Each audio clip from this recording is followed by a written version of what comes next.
Hello, everyone. Welcome to this lovely stream. Today it's going to be McDonald's Freedom Fighters against Seven Deadly Sins.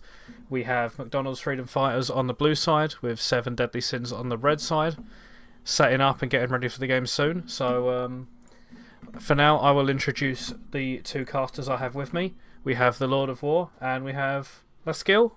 I'll pronounce it like that. Welcome, guys. Hi, Hello. welcome.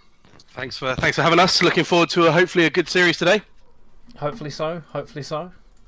Hopefully we'll get into some sort of lobby and soon, so we can sort of talk about the two teams and areas of strength and weaknesses we might be seeing in the teams after the new patch, because a lot's going to change. Yeah, 13.10 has come out. It's been out for a few days now, so there's been lots of data gathered across all of the sites, and it's looking like it's been a big one. Lots of changes in items and champion priority, and it'll be interesting to see. Obviously, a lot of the reference points will be the current MSI that's happening, which is on an old patch, and it'll be interesting to see how the meta has shifted with these new champion priority rates. Yeah, for sure. I think if you're a Rengar main, if you're a Kha'Zix main, if you're anyone that uses Yomu's main, you're laughing. Same if you're anyone who uses Rage Blade, you're also laughing. The hybrid damage seems to have caused quite a lot of consternation within the community, considering that a lot of the champions now seem that benefit from hybrid damage are doing a lot more than necessarily maybe even Riot intended. So there's going to be quite a shake-up, which is interesting for some of us. And I know you're not the biggest fan of the Rage Blade change, but here we are. No, I mean, obviously the whole point is that I think we can all agree that the MSI meta and also the meta before this was getting stale. There's only so many times you can see Jinx Aphelios and not want to pull your hair out. So this is an attempt by Riot, I think, to try and band-aid that and move the needle on some champions that were underperforming. So obviously, as already discussed, lethality is going to be a big benefactor of these changes, and also on hit does seem to be very strong at the moment. So it will be interesting to see how much these teams have prepped for that, or whether they're going to just stick to comfort and stick to what was working not long ago. Because you can still obviously play around your old picks. They're not going to instantly be useless, but they might just be a touch weaker than they're expecting. For sure. So if we look at the two teams, we have the McDonald's Freedom Fighters on the blue side this game. So if we sort of look at some of their champions, we know that their top laner has played a lot of Jungle Vi. However, their second most played is Malphite. So it probably might draw a ban. There's a lot of Malphite on there. They play a lot of Ignite Mordekaiser with a very high win rate, so maybe that'll be banned. But if they play it with Ignite, that could be an avenue for abuse from the enemy jungler. Especially with the new TP changes now at 10 minutes. So obviously that is something as well that you need to bear in mind, is that it used to be 14 minutes, it's now 10 minutes. So there is an option for abuse there if you don't take it now. So we can see an Ari ban and a Thresh ban. The Thresh ban makes sense. The Madonna Freedom Fighters support, Thresh is one of their most highest played. So they've also been playing a bit of Seraphine and Nami. So we might see actually a switch to an enchanter from them, especially if things like Kog'Maw come through, because we know that Kog'Maw can be very strong. They play a lot of Zyra and Kai'Sa for their AD carry, so that's also sort of a very very popular picks, especially the Kai'Sa right now with the Rage Blade change. No, there's the Malphite ban, as I was expecting. Yeah. So far, nothing's really moving the needle on what we expected in terms of the bans. I do wonder if we start moving to banning the OPs, like the Kog'Maw and the Kayle, or if we leave them open and trust that they're not practiced enough to play them. Maybe. I mean, looking at the Seven Deadly Sins on the other side, they do have what seems to be a power pick of Aphelios. It's sort of, they've been practicing on it recently, but they have been popping off, like 2 MVPs, like massive KDAs. So maybe they might bring out the Aphelios, Well, it is open, and we've reaching to pick one. So who's McDonald's Freedom Fighters most likely going to pick? They've got some strong champions on there, but it is the Jarvan actually. The jungler is mostly a Singed and Scion player, so Jarvan does sort of seem to go into that style quite well with the sort of all-in, forcing fights. So it seems to be quite a good pickup for them for the first pick. And that's responded by the Nautilus. Now, the MSI meta is Nautilus mid, but I don't know if there's any practice on that, or if it's just going to be the normal, as expected, Nautilus support. So the Seven Deadly Sins have actually played Nautilus mid before. Okay. It is in their match history. I don't know how sort of successful it's been and how much data there is. I only had a chance to have a brief look, but they have actually tried it before, so that could be a Nautilus mid. However, Now, with the meta shift, I'm not really sure how much it will still be as good as it was before, especially with things like Abyssal changing. and there's the Vi. So Nautilus Vi is a lot of lockdown. You know, if you're an AD carry on MFF, you are looking at that comp and thinking, I am not going to enjoy this game. No, and the jungler has played a lot of Vi, so it's definitely comfort for them. Not sure about the Nautilus, but definitely the Vi is a comfort pick for the 7 Deadly Sins, which is obviously quite beneficial for them. Yeah, and Vi is, again, been very prominent in the pro play meta that we're experiencing at the moment. I think she's at about 95% pick rate, very strong. And it's a very solid, reliable lockdown for the Kai'Sa, who's normally so slippery with that R. Well, the Kai'Sa has come in, and as we know, Kai'Sa was one of the biggest winners from this patch with the Razeblade changes. So we might see a massive pop-off from the Kai'Sa, considering they're very much one of their comfort picks. Yeah, and also obviously the Rageblade changes also does open up the option for the AP Kai'Sa to make a return. We've all experienced that with those Ws. But it's an interesting pick here. It's a good way to sort of disengage, but it's not going to stop the Vi ult. No. And with the Malzahar, if that does come through, that will sort of cement Nautilus as all the ASOL even. It's looking like that Nautilus is definitely support as they're looking for their mid option here. And the 7 Deadly Sins mid laner is very much a control player. But there is the Aphelios. Okay. So they are actually going with the pop-up Aphelios. So we could see some absolute banging matchup in the bot lane here, where two people on their comfort champions, it could be a right brawl. Yeah, I mean, there's a lot of lockdown for that Aphelios with the Jarvan. So they need to draft some peel, or that Aphelios is going to be targeted quite hard by the dive that MFF are offering. An interesting ban though, the Aurelion Soul ban for the 7 Deadly Sins, considering it is a champion they play a lot and they do like their control mages. So they've actually, with the Malzahar as well, we might even see a Silas pick from 7 Deadly Sins here if they do indeed choose to flex the Nautilus down to the bot lane. And that's 2 more mid bans coming through from 7DS. So obviously they're really trying to pinch the target or the champion pool, of Kawaii Waifu. I never thought I'd be saying that sentence, but here we are. They're not in the right pick order. Kawaii Waifu is the top laner. Garglon is going mid, but Garglon has a champion Ocean, so I think it's almost impossible to ban him out. Okay, and finally it's the Gnar. So Lulu is a very common pick with Aphelios. Lulu is just always been a very strong pick, probably the best enchanter that you can get in any meta really, but they do swap to the Janna. Now Janna does have the highest win rate in solo queue as a support at the moment. Of course she does, and also Janna into this comp, like Jarvan dives in, you will automatically get pushed back, like you're healing the Aphelios. It's quite a good pick here. I think it gives them a lot of flexibility, but it does mean that Nautilus has gone mid lane. Yeah, it's also, that's a very good point. I hadn't even considered that. The Janna's good into Alistar as well, the tornadoes, and also if Alistar goes in, she will be slowed with the W on the getting out. So it's a very hard matchup for the Alistar, I feel. There you go. So instead of the Silas, they've actually taken the Silas themselves on the blue side for the MFF.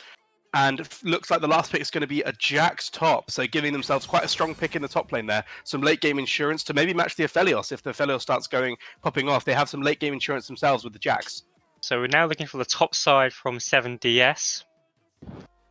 So looking at the top side from 7DS, they've played to Irelia, Cassante, or Nasus. We might be seeing a tank matchup here, considering that a lot of their top laners have been tanks. We might see the Cassantes try and match the Jax, but it is going to be the Poppy. Poppy has got so much value into MFF's team. There's so many dashes. Every champion has a dash that the Poppy can interrupt. That's a real strong pick. That is a strong pick. So looking at the two compositions here, I think I actually think I prefer the red side, 7 Deadly Sins, just because they have so many ways to interrupt the dashes from blue team, all of the engage, all of the dive. Janna Poppy is going to make it really difficult to actually get on that Aphelios. He's just going to be pumping out the damage. Yeah, I agree. And obviously as well, there is maybe a cause for concern with regards to damage threats on the 7 Deadly Sins, but ultimately you've got an Aphelios, and if he gets rolling, that's all you need in terms of damage. They're going to be very light on AP, so maybe there's an option for things like Jarvan and Jax, and definitely Alistar to build very tanky and survive that with the armor stacking. But It's hard to know. You know, Aphelios at 6 items will shred through anyone regardless of your armor. The other thing to note as well is that, like, obviously a lot of the Nautilus mid build tended to be an abyssal rush, and I don't necessarily know how much value you get out of an abyssal rush in these comps. I mean, you're reducing magic resist, sure, but you're only reducing it for yourself. Like Poppy, Vi, Aphelios are not. I mean, you're going to be making those Channel Tornadoes hit a bit more, but generally, I don't really know if it's valuable. Maybe you just go for pure tank and try and just peel for the Aphelios. Yeah, there's a reason why the Nautilus is generally paired with the AP junglers like Nidalee or Elise, because you're really amplifying that extra damage and the pop-off potential for those AP junglers, and that's just not something that's going to happen in this game at the moment. Another concern that really does strike me with regards to the blue team comp is range. There's just not really much range to actually, you know, sieging in late game without a Baron is going to be very difficult to do. And obviously you can't just dive them. That's always, you know, the counter to that when you are being outranged is you need to engage and dive. And they have plenty of engage options, but the disengage by the red team is going to be hard to play around because it is point and click on the Janna, and it's very difficult to dive. I can't take my eyes away from this Jax pick, though. I feel like if the Jax starts rolling, he can just sit in a side lane, because 7 Deadly Sins, they want a 5v5, right? Look at this comp. They want a 5v5, disengage, then re-engage on their own terms with the Nautilus, get the Aphelios pumping out damage. But Jax can just sit in a side lane, and there's no one really on the side of 7 Deadly Sins who can actually stop him 1v1. So if you're pulling multiple people away, you're then potentially exposing that Aphelios by allowing, like, you know, some of your disengage options to disappear as they send the Poppy, and then you just dive the Aphelios, and then you've got no damage. Yeah, so it's very much, I think, like, you know, when I look at these comps, it like, as much as like, you know, the general consensus at the moment is that top lanes are relevant. Top lane might be the actual defining factor of this game. Yeah, I mean, Poppy with Sundra does a lot of damage, so there is an option that she can match the Jax, but obviously if she does that, she's not peeling for the Aphelios, as you say. So I mean, the later it gets, the worse it gets for Poppy, right? Like, Jax is just going to melt her after a few, like, assuming that the Jax sort of doesn't fall behind. Like, you know, assuming that they're sort of on level pegging at like 30 minutes, who's going to stop the Jax 1v1 split push? Well, especially if he goes Rageblade now, because he's just going to rip through Poppy's defenses. Yeah, that is definitely a concern. But in that case, all you need to do, as your red side, is just try and force on the objectives and play your 5v4 and I hope that will be enough to win up the game. Really. I feel like with Vi Nautilus, you really want to be trying to shove the waves, get pressure for early dragons, and try and get those early dragon stacking. So you have to force the Jax to come down for the objectives. If the 7 Deadly Sins start losing early objective control and they can't force the McDonald's Freedom Fighters to actually go to the objectives and bait them in and get that big 5v5 thereafter, it could be really bad for them. But we'll have to see as the game's about to start. So we're about to get into the game of tonight, the first game 1 between the McDonald's Freedom Fighters and 7 Deadly Sins. Yep, and this is week 1 of Group A of the Sunday Cup. And this is the first game to take place in Group A at the moment. So whoever gets this series sets down a statement for the teams to follow. So a quick skin check. And note, we're already into game, so that skin check did not last very long. That's not a problem. Obviously, all right, cool. So let's see what setups we're going to see here. Are we going to see if they're going to use the Nautilus to early invade with the auto? However, you don't really start Q on Nautilus if you're going mid. You want to start E, so there won't be much of a sort of chance for a hook. But we might see a spicy invade at level 1, because you never know with these things and the shenanigans that happen. Or we might just see a fan, which it looks like it might be with the way that 7 Deadly Sins are posturing. It's just going to be a simple fan, try and get some information, make sure there's no invades or any shenanigans from the McDonald Freedom Fighters at level 1.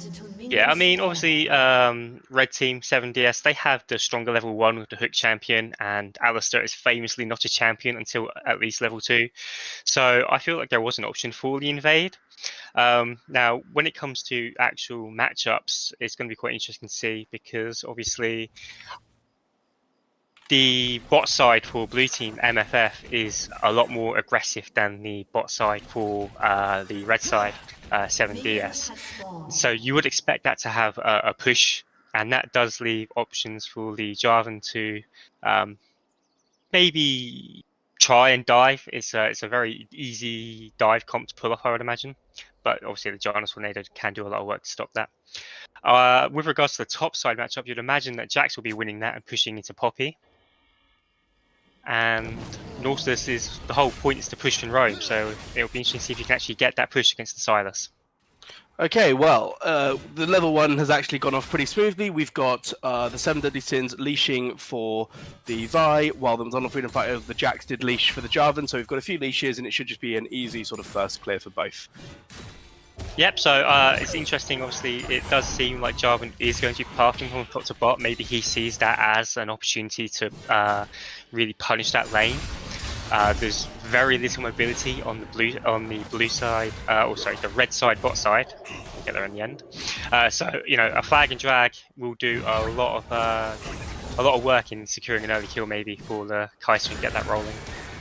I mean, you can see already that the sort of Nautilus pick is going to sort of maybe bully the Sylas early because he can just shield all the damage. Meanwhile, the Grasp on the Poppy is actually going to do a lot of work early to get the Poppy ahead. It is quite an oppressive keystone to take. It will make the Poppy can make good trades early on, although naturally the scaling will come in for the Jax eventually. Yep, so very standard cookie cutter starts of the game at the moment. Nothing really is jumping out at me. So we have got a lot of teleports, so it will be interesting to see which team can make the most out of these new TP changes. Yeah, I mean, like, you know, you'd have to think that Poppy can hopefully maybe get the push early with the Q and the grass, sort of bullying the Jax. But in goes the Sylas. So a little trade there, but actually, like I said, the shield comes out from the Nautilus, and the Sylas just almost loses the trade instantly because of the big shield. So it's an oppressive pick early on. Yeah, it's looking like there's a very strong lane trade. Oh no, here, in goes Sylas. Sylas goes in, does actually pop the shield of the Nautilus, however. So again, like, you know, as low as we think the Nautilus is getting, there do seem to be some sort of good trade patterns going on with the shield, negating a lot of what the Sylas wants to do. But the healing comes out. The Sylas is going in, but it's first blood to the Nautilus, an absolutely humongous first blood there for the Nautilus, considering how bad the trade looked. But in goes the Poppy, and actually it's 2 kills up for 7 Deadly Sins very quickly. Like, that's exploded out of nowhere, really. Yeah, the Poppy did flash, but you know, she'll happily trade that for the kill. You know, I was going to ask you before this all happened about the keystone choice from the Nautilus, but it does seem to be that the Aftershock is paying dividends on the extra damage and tankiness as Jarvan goes in on the bot side. So Jarvan going in, a good sort of tornado there from Janna, avoiding any more pressure from the Alistair. So the Jarvan just sort of hops in, hops out, really, not much to really say. Do a little drive-by, thank you very much. Let's get the Janna flash, so there is an option for the repeat gank. But they have tracked the Jarvan well. They know he's base, so they can go a bit more aggressive if they want to. That's a big red wave pushing in. In regard to your question about the Nautilus Aftershock, it's just too valuable because Sylas wants to get in there, right? You're going to root immediately, but Alistair does go in. Unfortunately, doesn't quite get the combo off, so Janna does manage to just escape to safety. Meanwhile, big trades back from the Aphelios. The exhaust popped. The Kai'Sa's running, the heal's been popped, but nothing actually ends up with a kill. Just very good pressure there from the 7 Deadly Sins, responding well to the gank from the Jarvan earlier. And I have to say, this isn't how I pitched that lane to go.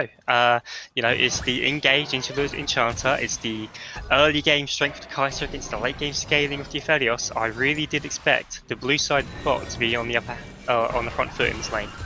The flash was also blown from Alistair there, and still unfortunately didn't result in a kill on a flashless Janna, so you have to sort of wonder, is that a missed opportunity maybe for the McDonald's Freedom Fighters? Well, especially unfortunately with the misexecution of the headbutt pulverized combo. I mean, we've all been there. I get that wrong so many times. I'm not proud of it, but it's surprisingly hard. I question every day how you don't manage it. But anyway, Bami Cinder there for the Nautilus, so in fact he isn't going for the Abyssal as sort of the standard build was before 13.10. He's actually just going seemingly for straight tank, so getting that early wave clear pushing going, he can then sort of shove in the Sylas and potentially make some roams. Yeah, I mean, that is the whole reason for the pick, is that you keep your mid opponent pinned under the tower, and then you use that opportunity to go and act as a CC bot around the lane. He has just dinged over to 6, so if he does move out of the lane, that is a guaranteed point and click knock up CC, and that is scary for anyone on the Rift at the moment. You have to wonder with the sort of the heal out of Kai'Sa, the flash out of Alistair, bot lane's looking very juicy if he wants to roam there and potentially make a play, especially with him only being level 4. Yeah, and you do see Jarvan is hovering around there, so maybe he can sense that as a play that's coming down. He's trying to sneak in the brush as we speak. Vi is also matching it as well, so it seems like they've got an eye for where each other are at the moment. Who's going to pull the trigger first? The Janna's baiting, but they're not falling for it. Jarvan's and in goes the Jarvan, straight onto the Aphelios. The double knock up onto the Aphelios. He does manage to flash and get away. A big shield on there from the Janna, but unfortunately it's not enough, and Jarvan does manage to get the Aphelios. They're looking for one more. They do get one more. Vi goes down 2. That's 2 kills back to the McDonald's Freedom Fighters. And that's more how I imagined this lane would go. In a 3v3 to get the 2 kills, it was a really nice combo this time by the Alistair. Managed to get the knock up on the Aphelios and get the double kill. Some simple ult trading there from the Poppy and the Jax. Poppy managing to actually hold the ult, so it only has that 20-second cooldown. Or even less than that. So now you have to think that Poppy's at the advantage in that lane, already a kill up, and has blown the ult of the Jax. Yeah, but it does seem like the advantage has definitely shifted on bot side. There is only a 500 gold lead, but I would imagine most of that is definitely going to be on the Kai'Sa, who is going to be very strong now. And another lock up, there it is, and there's another kill for the Poppy, saving the ult, as we said before, results in an easy kill for the Poppy. And maybe, oh no, here comes the Jarvan, so if the Poppy does have a pink ward, so she will see him. Will she be able to get away from the gank? In comes Skin Master 3000, honestly looking to get away. Oh, and a beautiful W there from the Poppy to get away from the Jarvan. Knew exactly what was coming, waited it out, was very patient, absolutely clean. Nothing that the Jarvan can get there. Well done by Poppy. Yeah, no, very well played. And again, it just seems to be a matter of maybe my expectations are just wrong. Well, I did not expect the Poppy to be up 2-0 and 20 CS as well. You know, that is a big CS lead as well up top. You know, we all thought the Jax would be the threat in this lane, but it seems to be that the Poppy has got it under control. Poppy's early game is very strong. I was more worried about the Jax sort of as we went on to 30 minutes. If, say, for example, Skin Master manages to get quite waifu ahead in lane, unfortunately that hasn't quite happened. So Jax is now feeling the burn of having a play against a big lane bully in the grass Poppy. Obviously, while it did happen, the Aphelios did manage to mine 2 plates with the famous red and white combo. So he did pull back some of that gold. It's not quite fight, but it is fighting the tower to get some plates. Yeah, so you know, I would imagine still that the Kai'Sa is still very ahead with a 16 CS lead and a kill, but those plates definitely do a lot, especially with the cull as well. You know, the Aphelios is probably not as far behind as we would imagine. And actually, you'll find that the gold is pretty much dead even with a slight advantage to 7 Deadly Sins. You have to imagine a lot of that advantage is in the top side of the map with the Poppy 2-0 up and 20 CS up practically. In goes Nautilus just for a little bit of a love tap there, nothing really to see. But there is that disgusting grass proc from the Poppy passive, which no one can see. But Jarvan has actually gone towards the bot side while Vi is posturing towards the Herald. Yeah, if they see the Jarvan, they should just be calling for this immediately. It looks like they are going on the Herald. So a good proactive play there from the 7 Deadly Sins to take advantage of Jarvan being in the bot side of the map. Yeah, and you'd imagine Jarvan will now just hopefully either look for the bot or try and force on the dragon, and it looks like the dragon is the call. There are blue pings down on the Herald, so they do know that it's being done. So Jarvan has now started at the dragon, so a good cross map there. Good adaptation from the McDonald's Freedom Fighters to make sure that they're not just getting Herald for free, and are in fact trading back the early dragon, which is going to be a Hextech dragon. So we will not get Hextech Soul in this game. Yep, so you're just hoping now, if you're the blue side, that you don't get Chemtech. You are hoping for one of the good ones. And you're going to goes Nautilus again. Oh, just another love tap, a small trade. As we said, like, you know, the mana might be an issue for the Nautilus there, but he's not going to lose those small trades at this point in the game with the Bammies and indeed the Negatron Cloak too. So maybe he will be rushing Abyssal. Yeah, I think you normally go for the Bammies first for the extra wave pitch to assist you to get Jack's around. going in, trading those ults, unfortunately not getting a whole lot out of it apart from just burning their ult, while the Vibe does come up for a chase. And that is the teleports coming online now. So the shackles have come off from the top. In comes the Nautilus, try and find the Jax, and it is a hook. Unfortunately with the stun, but the flash there on the Jax saving him. The ult burnt from the Nautilus and the flash from the Nautilus. In goes the Jarvan, however, Cataclysm straight on the bot lane with no flash on the Aphelios. Can he get out? He uses the red gun, but to no avail. And here comes Silas. It's going to be looks like they're going to set up a 4-man dive with the push. That Janna is looking not nice as well. They need to try and make this play because they are losing a lot of top side. The stolen Janna ult is an option to just block off the escape for the Janna. Just push the Janna back in. Oh, but the TP does in fact come out. Yep. Will they get the TP in time? Poppy has appeared, but unfortunately the Janna has still died. A nice ult there from the Kai'Sa to get out. Absolutely clean, just juking the Poppy. I'm not sure that they should still be tanking this, and they should just be looking for a disengage here. But the Poppy has flashed in, looking like she wants some. However, the Alistar does headbutt her away. Jarvan's still looking. However, the flag and drag gets them both out over with the blast cone. So a bit dicey, but overall well played from the McDonald's Freedom Fighters there to punish the flashless Aphelios, who Flash has now come back up. So if they do try it again, it'll be a bit riskier. Yeah, I mean, I have to admit I am surprised that the Nautilus didn't follow. You know, Nautilus and Vi have been sitting on ults for quite some time, and they've not really used them at all to do anything around the map. Whereas the Jarvan gets his ult, and the first thing he does is go down bot and dive and get a double kill for his team. So I am that's a surprised. bit of difference in proactivity in the teams at the moment.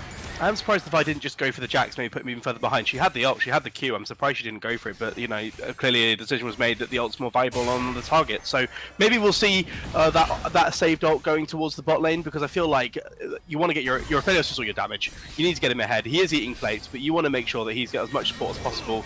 I would like to see in the next couple of minutes the Nautilus and the Vi both coming down, making more of a sort of proactive play to save and get this Aphelios back in the game with some kills. Otherwise, you have to wonder, if Aphelios is behind, does 7 Deadly Sins have a chance to win this game with no damage? Yeah, and also, you know, this is the whole point of the picks. You know, this is why you lock those in, and you know, it just doesn't feel like they are executing on the. In goes the Alistair again, looking for the stun on the Janna, flash it from the Janna in. The Aphelios is still attacking, but meanwhile in the top lane, Poppy is going and pressuring this Jax even more, but no kills. So a big cooldown there, a flash on the Aphelios. My apologies, I thought it was the Janna. Flash on the Aphelios is really big. So now the Jarvan's just salivating as he thinks of going back bot lane. That Cataclysm is back up now. Yep. But it looks like we're playing around top side for a little bit now, because top tower is very low, and it looks like a flash in there from the Vi. Will the Vi ult? The Vi does ult in fact, and does indeed follow the flag and drag over, and that is a kill for the Vi. So well played there to catch the Jarvan out. Yeah, you do burn the Vi flash. Jarvan does keep his flash, but unfortunately it is still a death for the Jarvan. So you have to wonder, can Vi make a use of this pressure? Maybe pressure the Jax off the wave, take the top tower. Jax looks like is what's going to happen. There's no TP, so that is first tower most likely going down on the top side now. But here comes Silas on the bot lane. You know that you have no flash on the Aphelios. You do have the ult on the Janna, but will it be enough to save? Silas simply looking like he's just going to go back away. Was meanwhile the top tower does fall. Yeah. And some good chip damage there from the Nautilus as well. So overall, like, you know, 7 Deadly Sins are playing towards the top side rather than the bot side, as it is already winning. Yeah, no, obviously, you know, the Silas with the stolen Vi ult there. Nautilus going in with a few Qs and Ws. Silas looking to maybe keep going. Oh, the passive from the Kai'Sa. The Kai'Sa goes in. The ult from the Nautilus does maybe keep them alive. A nice combo there from the Alistair. And finally, the Nautilus does indeed fall to the Kai'Sa. So that's a big pickup for the Kai'Sa. 2-0-3 now. Storm Razor already completed. And you have to wonder, will the Kai'Sa just come out of control in this game? Yeah, I will say though that the red team have a really good comp for dealing with the Kai'Sa, with the R from the Vi just being an easy lockdown, the R from the Nautilus being an easy lockdown. But it's all going to come down to execution as always. You did they are losing a lot bot with the roam. The Jarvan tried to stop them from taking any more, but unfortunately Aphelios is just so strong, and he had the red and white options available, and he just forced them away. You did see the power there of the MFF catch though. If they like catch one person, sort of like, you know, later on in the game, they will just die. But here comes the Poppy, a nice flash there from the Kai'Sa, knowing she was going to be dead otherwise.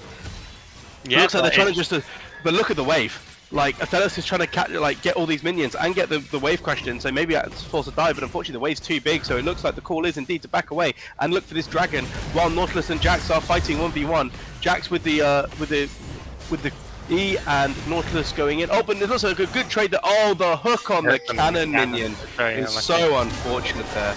The evasion almost manages to kill, but unfortunately not quite. Oh, and unlucky on the Silas to meet the Poppycopter. But it doesn't matter.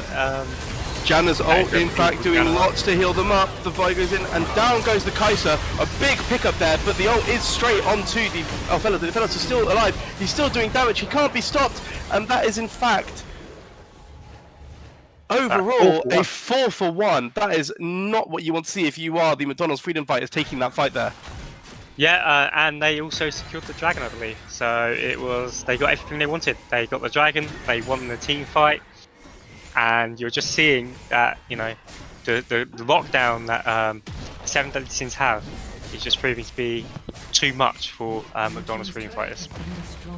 I mean, a mountain dragon, like, you know, it's obviously going to be mountain soul. We are moving, in fact, to Cloud Soul is going to be the soul of this game, but you do have to think that a mountain soul is still very good when you think of Poppy and Nautilus. That is some serious value you're going to be getting from even that one dragon. So they've got to be happy to have picked that one up. Yeah, for sure. We've got a disconnect there. Hopefully they'll be back soon. But there's no pause, so obviously the game will be carrying on. Yeah, it looks like they're still there, so it might have just been a slight sort of into their hitch. But looking at the state of this game, so we have the bot wave pushing in. It looks like the bot lane from the 7 Deadly Sins are in fact moving mid lane to try and maybe catch the wave, get some more gold on that Aphelios, like, you know, that key power pick we've talked about already. Although it does look at the moment, the Nautilus and the Poppy are potentially going to be an unkillable frontline if they keep, like, you know, this pace up and start getting items, because I don't know if the Jax, being as behind as he is going to be able to split push as well. And I don't know if they've got the tools to rip through 2 big tanks. I mean, Kai'Sa is a notorious tank killer, so if she stacks her passive, she will do a lot of damage on that proc. So I think they do have the damage, and obviously Jax is also going to be a late game monster. So it does raise an interesting question about the scaling. Which side would you say has got the best scaling advantage? I mean, any game with Jax in it is scary, right? Like any team with, but we've seen Aphelios is 1v9 quite easily. So like, you know, I think as with anything, it just depends. Like I said, I'd want to see from the Madonna Freedom Fighters that Jax in the side lane pulling people away from the 5v5. Well, I'd want the 7 Deadly Sins to be forcing that 5v5, get that Aphelios ult in there, get those sort of red and white guns, get those chakrams slinging into everyone.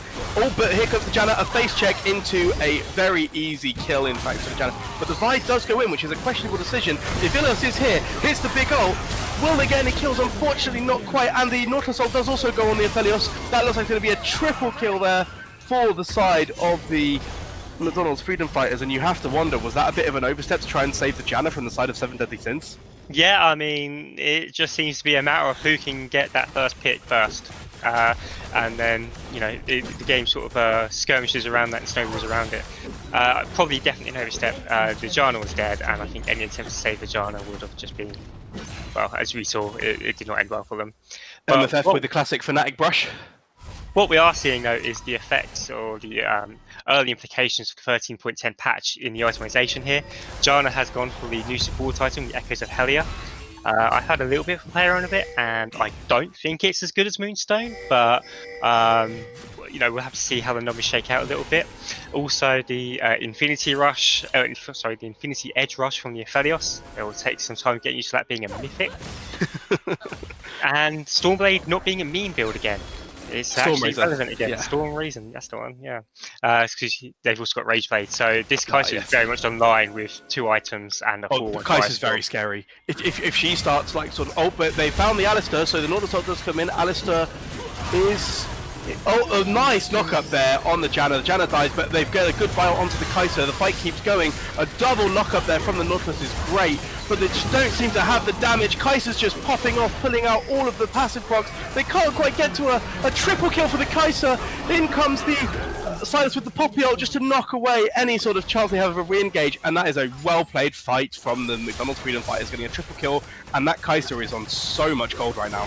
Yeah, I mean, that right there just highlights the exact concerns that we had about the damage profile in the draft. A 3,000 gold lead for the Kai'Sa over the Aphelios. You do not want to see that if you are the 7 Deadly Sins with an Aphelios comp. That is brutal. Yeah, but as I say, you know, we outlined potential damage issues and pitfalls that this draft would have, and they fought without their only damage source in the Aphelios. Now, I'm not saying the Aphelios there is going to make any difference, but it certainly is not going to be possible for you to fight through this without him there, because when you look at the options that they have for the damage in that particular skirmish, it was a Vi, a Nautilus, and a Janna. The Janna didn't last very long, and Nautilus has built utility. And Vi is strong, but not into the amount of tankiness and just general damage that the blue team has. The 7 Deadly Sins do indeed drop the Herald and do get the tower to try and trade something back for this dragon, as the third dragon of the game, does go over to the Zombies Freedom Fighters. They do, like, they might be posturing for a fight, but I think with the objective gone, you just sort of want to, like, you know, if you're the 7 Deadly Sins, I don't think you necessarily want to take this. I mean, the Nautilus is there, but good buff. Oh, they do Cataclysm the Nautilus, force the flash. In goes the Silas with the Vial. Janna goes down immediately. They seem to be focusing this Janna a lot down, which is what you want to be doing. They have got the good return on the Kai'Sa though. Oh, a nice W there from the Poppy. Almost kills the Kai'Sa with blood. Kai'Sa's still alive. They're still putting out damage. The Jax is going nuclear, absolutely ravaging the backline. Aphelios isn't long for the world. It's only Poppy left. Will the Poppy survive? Oh no, the Kai'Sa's taking a tower shot, and down goes the Kai'Sa. A nice, oh, so an overall, a nice 8 for the McDonald's Freedom Fighters, but you do have to wonder, will that kill from the Aphelios on the Kaiser in the big shutdown. Will they regret going that deep just for the poppy? Yeah, it was a ultimately in the day they got the ace, and the tower was a lot of damage, and they are probably going to be looking at their death recaps and seeing a lot of red from that tower, and not so much from the actual team. I'll tell you what though, the McDonald's Freedom Fighters are doing a very good job of just neutralizing this Janna. Janna obviously is a very good disengager, a very good enabler of teams, an enchanter. They're just blowing her up at the start of every fight. Like, she's face checking for vision because you have to, and unfortunately it just looks like they've got a number. They're setting up all these picks. Janna goes down straight away. You're 4v5.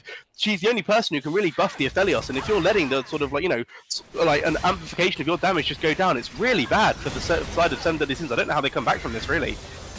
It's looking very hard. It's looking like it's probably going to come down to a mistake from McDonald's Freedom Fighters, or a 60-minute banger game where Aphelios gets 6 items and can just unload. But it's not looking promising for 7 Deadly Sins at the moment. Interesting that the Silas now just going towards the bot side, maybe looking to face the Nautilus while the Alistair gets some deep vision on the bot side. I'd like to see some more vision top side. I'd like to see them threatening a Baron now potentially with their lead. But Jax and Poppy are now duking it out. Jax with the Divine Sundra and almost the Bork, doing plenty of damage.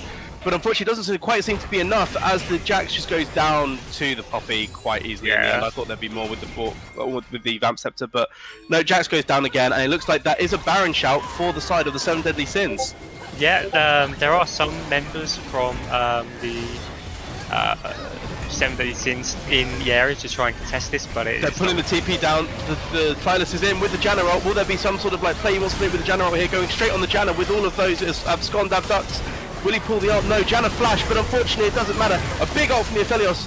The Baron is secured by the side of the 7 Deadly Sins, but it looks like the blue side want to re-engage now, catching the Aphelios in the Cataclysm, as well as the Nautilus. Down they go to the Jarvan, and it looks like that is only Baron left on the side of the Poppy. So while they do get the Baron, they do unfortunately lose 4 kills, 4 Barons down already, and you have to wonder, did they reach too far there after getting the Jax pick, going for the Baron and not turning?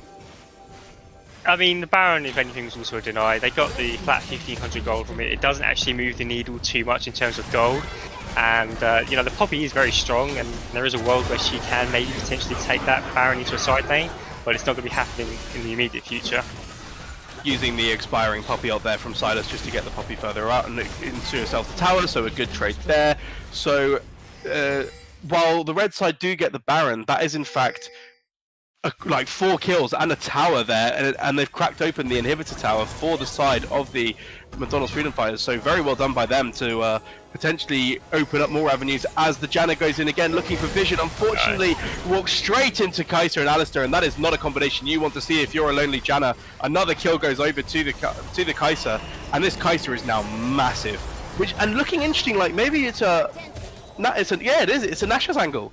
So they are going for a far more hybrid pen build, maybe thinking that the Rage Blade will sort of give you more of that hybrid pen rather than sort of going for the straight raw damage. Meanwhile, Jarvan here and Nautilus are having a bit of a showdown. There's some emojis flashed. It's sort of thank you very much, please don't let me miss the cannon, and I will just handshake the way down.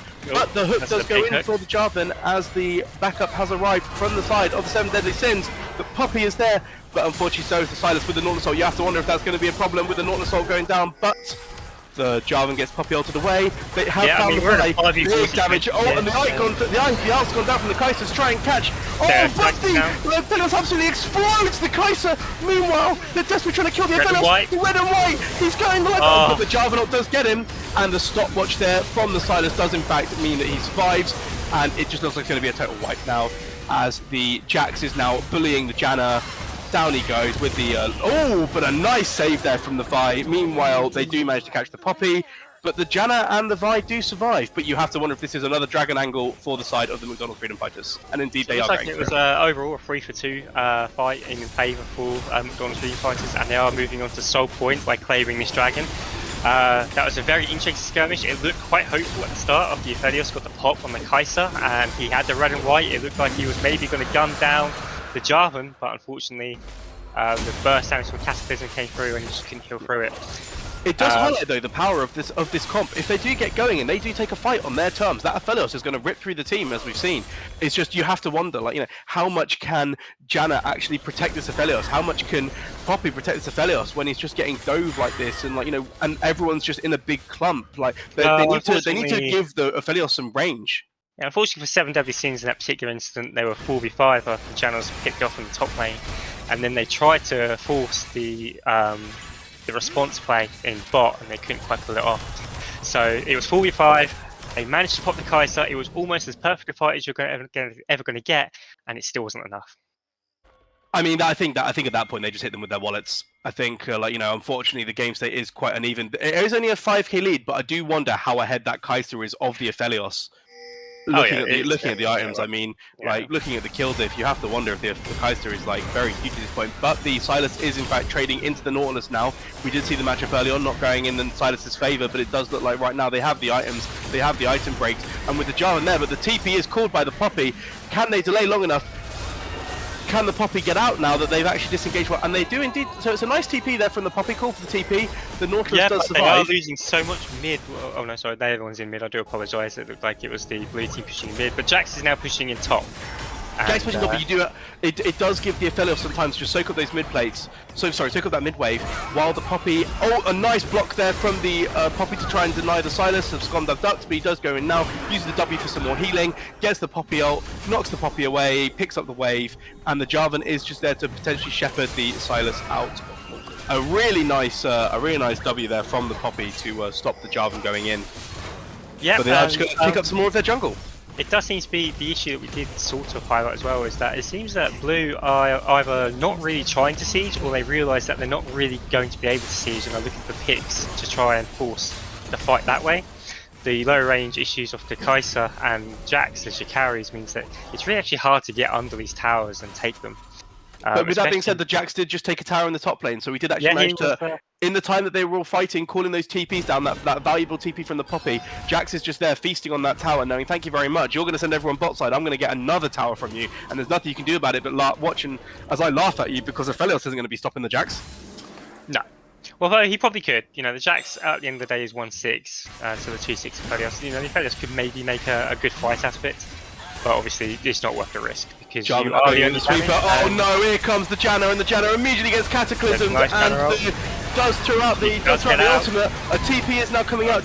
Janna goes down to the Alistar ultimate. The TP comes in from the Sylas. He has the Nautilus ult. Will he try and go on the Aphelios? Aphelios is peeling back, but unfortunately it just looks like there's not too much that he can do there. Gets the Nautilus ult, gets immediately engaged on by the Sylas, and that is an ace, and that should be... There's no wave, there's a wave on top. There is a wave on top. You would think with the earliest death time being 22 seconds, they should be able to pull in the top wave and be able to end here maybe, or they might just go for the safety of Baron, but we will see. They are looking like they're pushing in for at least another tower, maybe another inhibitor before they turn towards Baron. The safe play would be inhibiting for Baron, but it is only Janna up in 5, so I think that they could end it. Looks like they are posturing towards the end. It does look like they're going for the end, especially with the Divine Thunder on the Jax and the Kai'Sa. Yeah, it looks like that's one tower down, 2 towers down. Can Janna save it with the tornado, waiting for the others to come alive, but it is only Janna for another 5 seconds. Down goes the Janna instantly, another ace for the Silence on the Freedom Fighters, and that will be our game 1 done. Yeah, and you have to say, quite a convincing game. That was over a 10k gold lead at the end, and the early game strength and skirmishing of the blue team comp was just too much, and that's always the issue when you're just scaling, is that will you even make it to late game? Yeah, so I think some highlight points there looking at the game. The highlight points for the game there are definitely the Kai'Sa obviously popping off. I expect to see a ban on the next game. The Sylas doing very well, and the Jax actually just soaking up the pressure from the Poppy. Unfortunately, the Poppy wasn't really able to convert much there. Like, shut the Jax down lane, sure, but like you can't really push away too much through. Like when you're a Poppy and you're facing a fed out of their mind Kai'Sa, you're just going to melt. So unfortunately, adaptations for game 2. Then what do you reckon? I'd like to see a Kai'Sa ban. I think that I'd like to see some more damage out of the 7 Deadly Sins. Yeah, no, for sure. I do think there was an issue with the damage profile that Red drafted for themselves there. When you've only got one carry, the onus is so much on that carry to play perfectly, basically, and unfortunately, nobody can play perfect. We've seen pro players in MSI over the last few weeks. They get a few kills on their AD carry. They think they're on top of the world, and they gale force into a Nami ult. So it's the void calls for us all at some point. But you could look at that, and there was a lot I think that you could take for Seven Deadly Sins and how they managed to keep it close despite the kills snowballing out of control for some time. The Poppy was a threat, and there's no, the Poppy could in a world have carried that on and done more of that. I mean, looking at the damage graphs there, you sort of see that the Silas and the Kai'Sa were just absolutely ripping through them. So you'd have to hope that in the next game, the Seven Deadly Sins can actually answer back with their own with their own sort of damage threats themselves, rather than sort of just put all their eggs in the Aphelios basket. Yeah, I mean, it says it all. You look at the damage. I mean, there was a surprising amount of damage, more than I thought would come out of the Nautilus. But you're looking at the Vi didn't break 10k. Obviously, Janna's not going to be doing anything. So in the end, it really did fall down to the Poppy did a lot as well. The Poppy did the third most damage in the game, just a little bit behind the Kai'Sa. But it was kind of fake damage when you're just wailing against the Jax in lane. It doesn't actually really help you win the game. Whereas obviously the Kai'Sa and the Silas were landing the damage on much squishier targets at much more crucial times. Yeah, no, I agree, and I think like I said, I mean, look at the Aphelios only managing 17k. That's not what you want to see from your main carry. So I'd like to see them go towards a more dual threat composition here, and in game 2 for the Seven Deadly Sins. And I'm not necessarily sure they want to be putting the support on an Enchanter, because it seemed like they were just sort of sending them in blind for vision on their own. And if you send Enchanter, and that's just death. Yeah, you need to be I wouldn't want to dogpile too much on the Janna, because I've been in that situation where you're the support and you're behind, and it just feels like wherever you go, you are just one popped. But it does feel like she should have been leading with the Tornado more, looking for the vision instead of just walking blindly. But that could be unfamiliarity with the pick, or just generally, when you're behind, it probably wouldn't make much difference anyway. But I mean, talking about the positives of that game from the Seven Deadly Sins, I mean, like we said, we've already mentioned the Poppy. I'd like to see maybe a top lane matchup where they play a bit more of a carry. They clearly are a very competent top lane player, so I'd like to see more of potential to carry through topside, especially since the Vi played very well towards topside in the early game. And I think we saw the Herald going down, the towers going down. There was a lot of gold funneled into that Poppy, and if you put them on something like Jax or another sort of sort of pseudo carry like Fiora or something like that, you'd probably have some real success out of Seven Deadly Sins. Yeah. So I'm just going to interject here just to say that we have found out that the McDonald's Freedom Fighters have taken red side. Okay, so Seven Deadly Sins chose blue side, which is good. They obviously want that first pick and another Ari ban and another Thresh ban. So it looks like we're going to very similar bans this time around. The same Thresh ban, the same Maokai ban. Yeah, I feel like if you're arguably teams, you actually look at that way that game went out, and you probably think that it was maybe execution error, not so much draft error. So no. I think I think these bans are fine. And picking a more of a aggressive ADC ban there from the Lucian. They clearly think they're happy to go through the Aphelios again. And the Gragas is a new ban as well, I believe. I don't think it was banned game 1. But I feel Gragas is very similar to Poppy in that the disruption that she offers in top lane and the survivability makes it a very sort of strong top lane matchup. I do wonder if the McDonald's Freedom Fighters, instead of the Jax, actually go and pick their Mordekaiser, because they have a lot of success on it, and they have a really big win rate. So you have to wonder, will they maybe pivot to the Mordekaiser as more of like a carry pick than the Poppy enabling the team? Yeah, and we do see the J4 ban come through, so... And it's looking like an Ezreal hover for the first pick, which is an interesting adaptation, or the MF. And it is indeed the Misfortune first pick for the side of the Seven Deadly Sins. Misfortune does seem to be like one of the champions that benefits most from the 13.10 changes. Obviously, the whole lethality build on the Q does make it very obnoxious in lane if you get hit by that bouncing shot. Yeah, I mean, we'll just have to see what the McDonald's Freedom Fighters do take in response to that, because MF is quite an immobile champion. So you do wonder, will they just draft that, sorry, and it's very interesting that McDonald's Freedom Fighters actually banned the Jarvan themselves, not wanting it to go over to them. There's the Cogmore, so it looks like they are going to be playing a more front-to-back composition this time around with the Cogmore. And that explains why they banned the J4. Cogmore Lulu, there you go. So they are looking very much to sort of even emulate the 7 Deadly Sins draft from last game. Rather than taking something like the Alistair, a bit more aggressive, you're looking at just buffing the Cogmore. That clearly the Rageblade builds are popping off all over the place, like, you know, on all the like stat sites and things. But it is the Nautilus again for the side of the 7 Deadly Sins. Yeah. I mean, it was strong. I think that could probably be going down to support by this time. Let's see what their Nautilus mid-lane into MFR is a very strong combo, especially onto Cogmore Lulu, where there's no real escape for that. Yep, I agree. I think the Jarvans are smart by looking at this, but it is in fact the Hecarim. Yeah, Hecarim is this is going to be basically, we're seeing the inverted draft from last game, whereas now it's all going to be, can they dive and get onto the Cogmore? And ISO has played a lot of the Hecarim. So they have been playing some Hecarim lately. It is another aggressive jungler, like they like the vibe, but I think it might be a bit more sort of like just burst power there, especially with the Yomus. With 13.10, Yomus being very strong, Hecarim has been feasting with Yomus, so that could be a good way to maybe attack that Cogmore threat. But it is the Fiddlesticks picked up there for the side of the McDonald's Freedom Fighters, so you do wonder if they will go for maybe a more AD or tank mid. But with the Malphite ban on the side of the McDonald's Freedom Fighters, they're clearly looking to just stop any dive threats onto this Cogmore.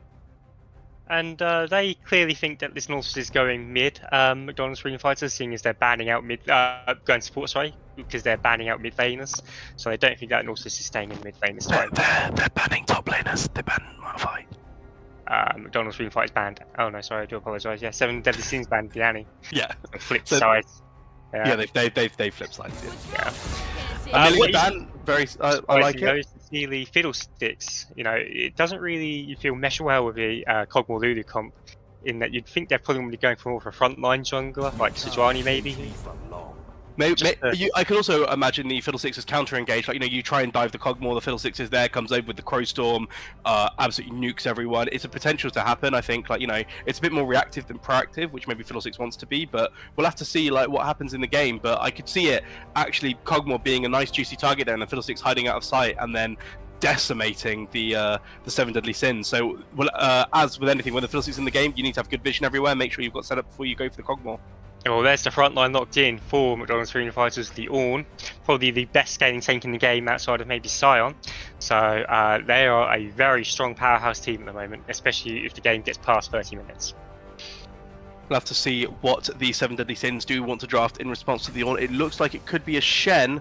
So again, I'm not seeing a lot of damage in this composition, unless Hecarim builds lethality, which he might very well do with the current state of the game. So. And there is the Malzahar locked in for the side of the 7 Deadly Sins, so they are sending Nautilus support this time. Yeah, that makes sense. It's a good matchup for the bot lane. You know, the Wombo combo, or you know, there is a lot of explosiveness in the team fights from 7 Deadly Sins at the moment. I'd like to see an early Mikhails out of the Lulu here.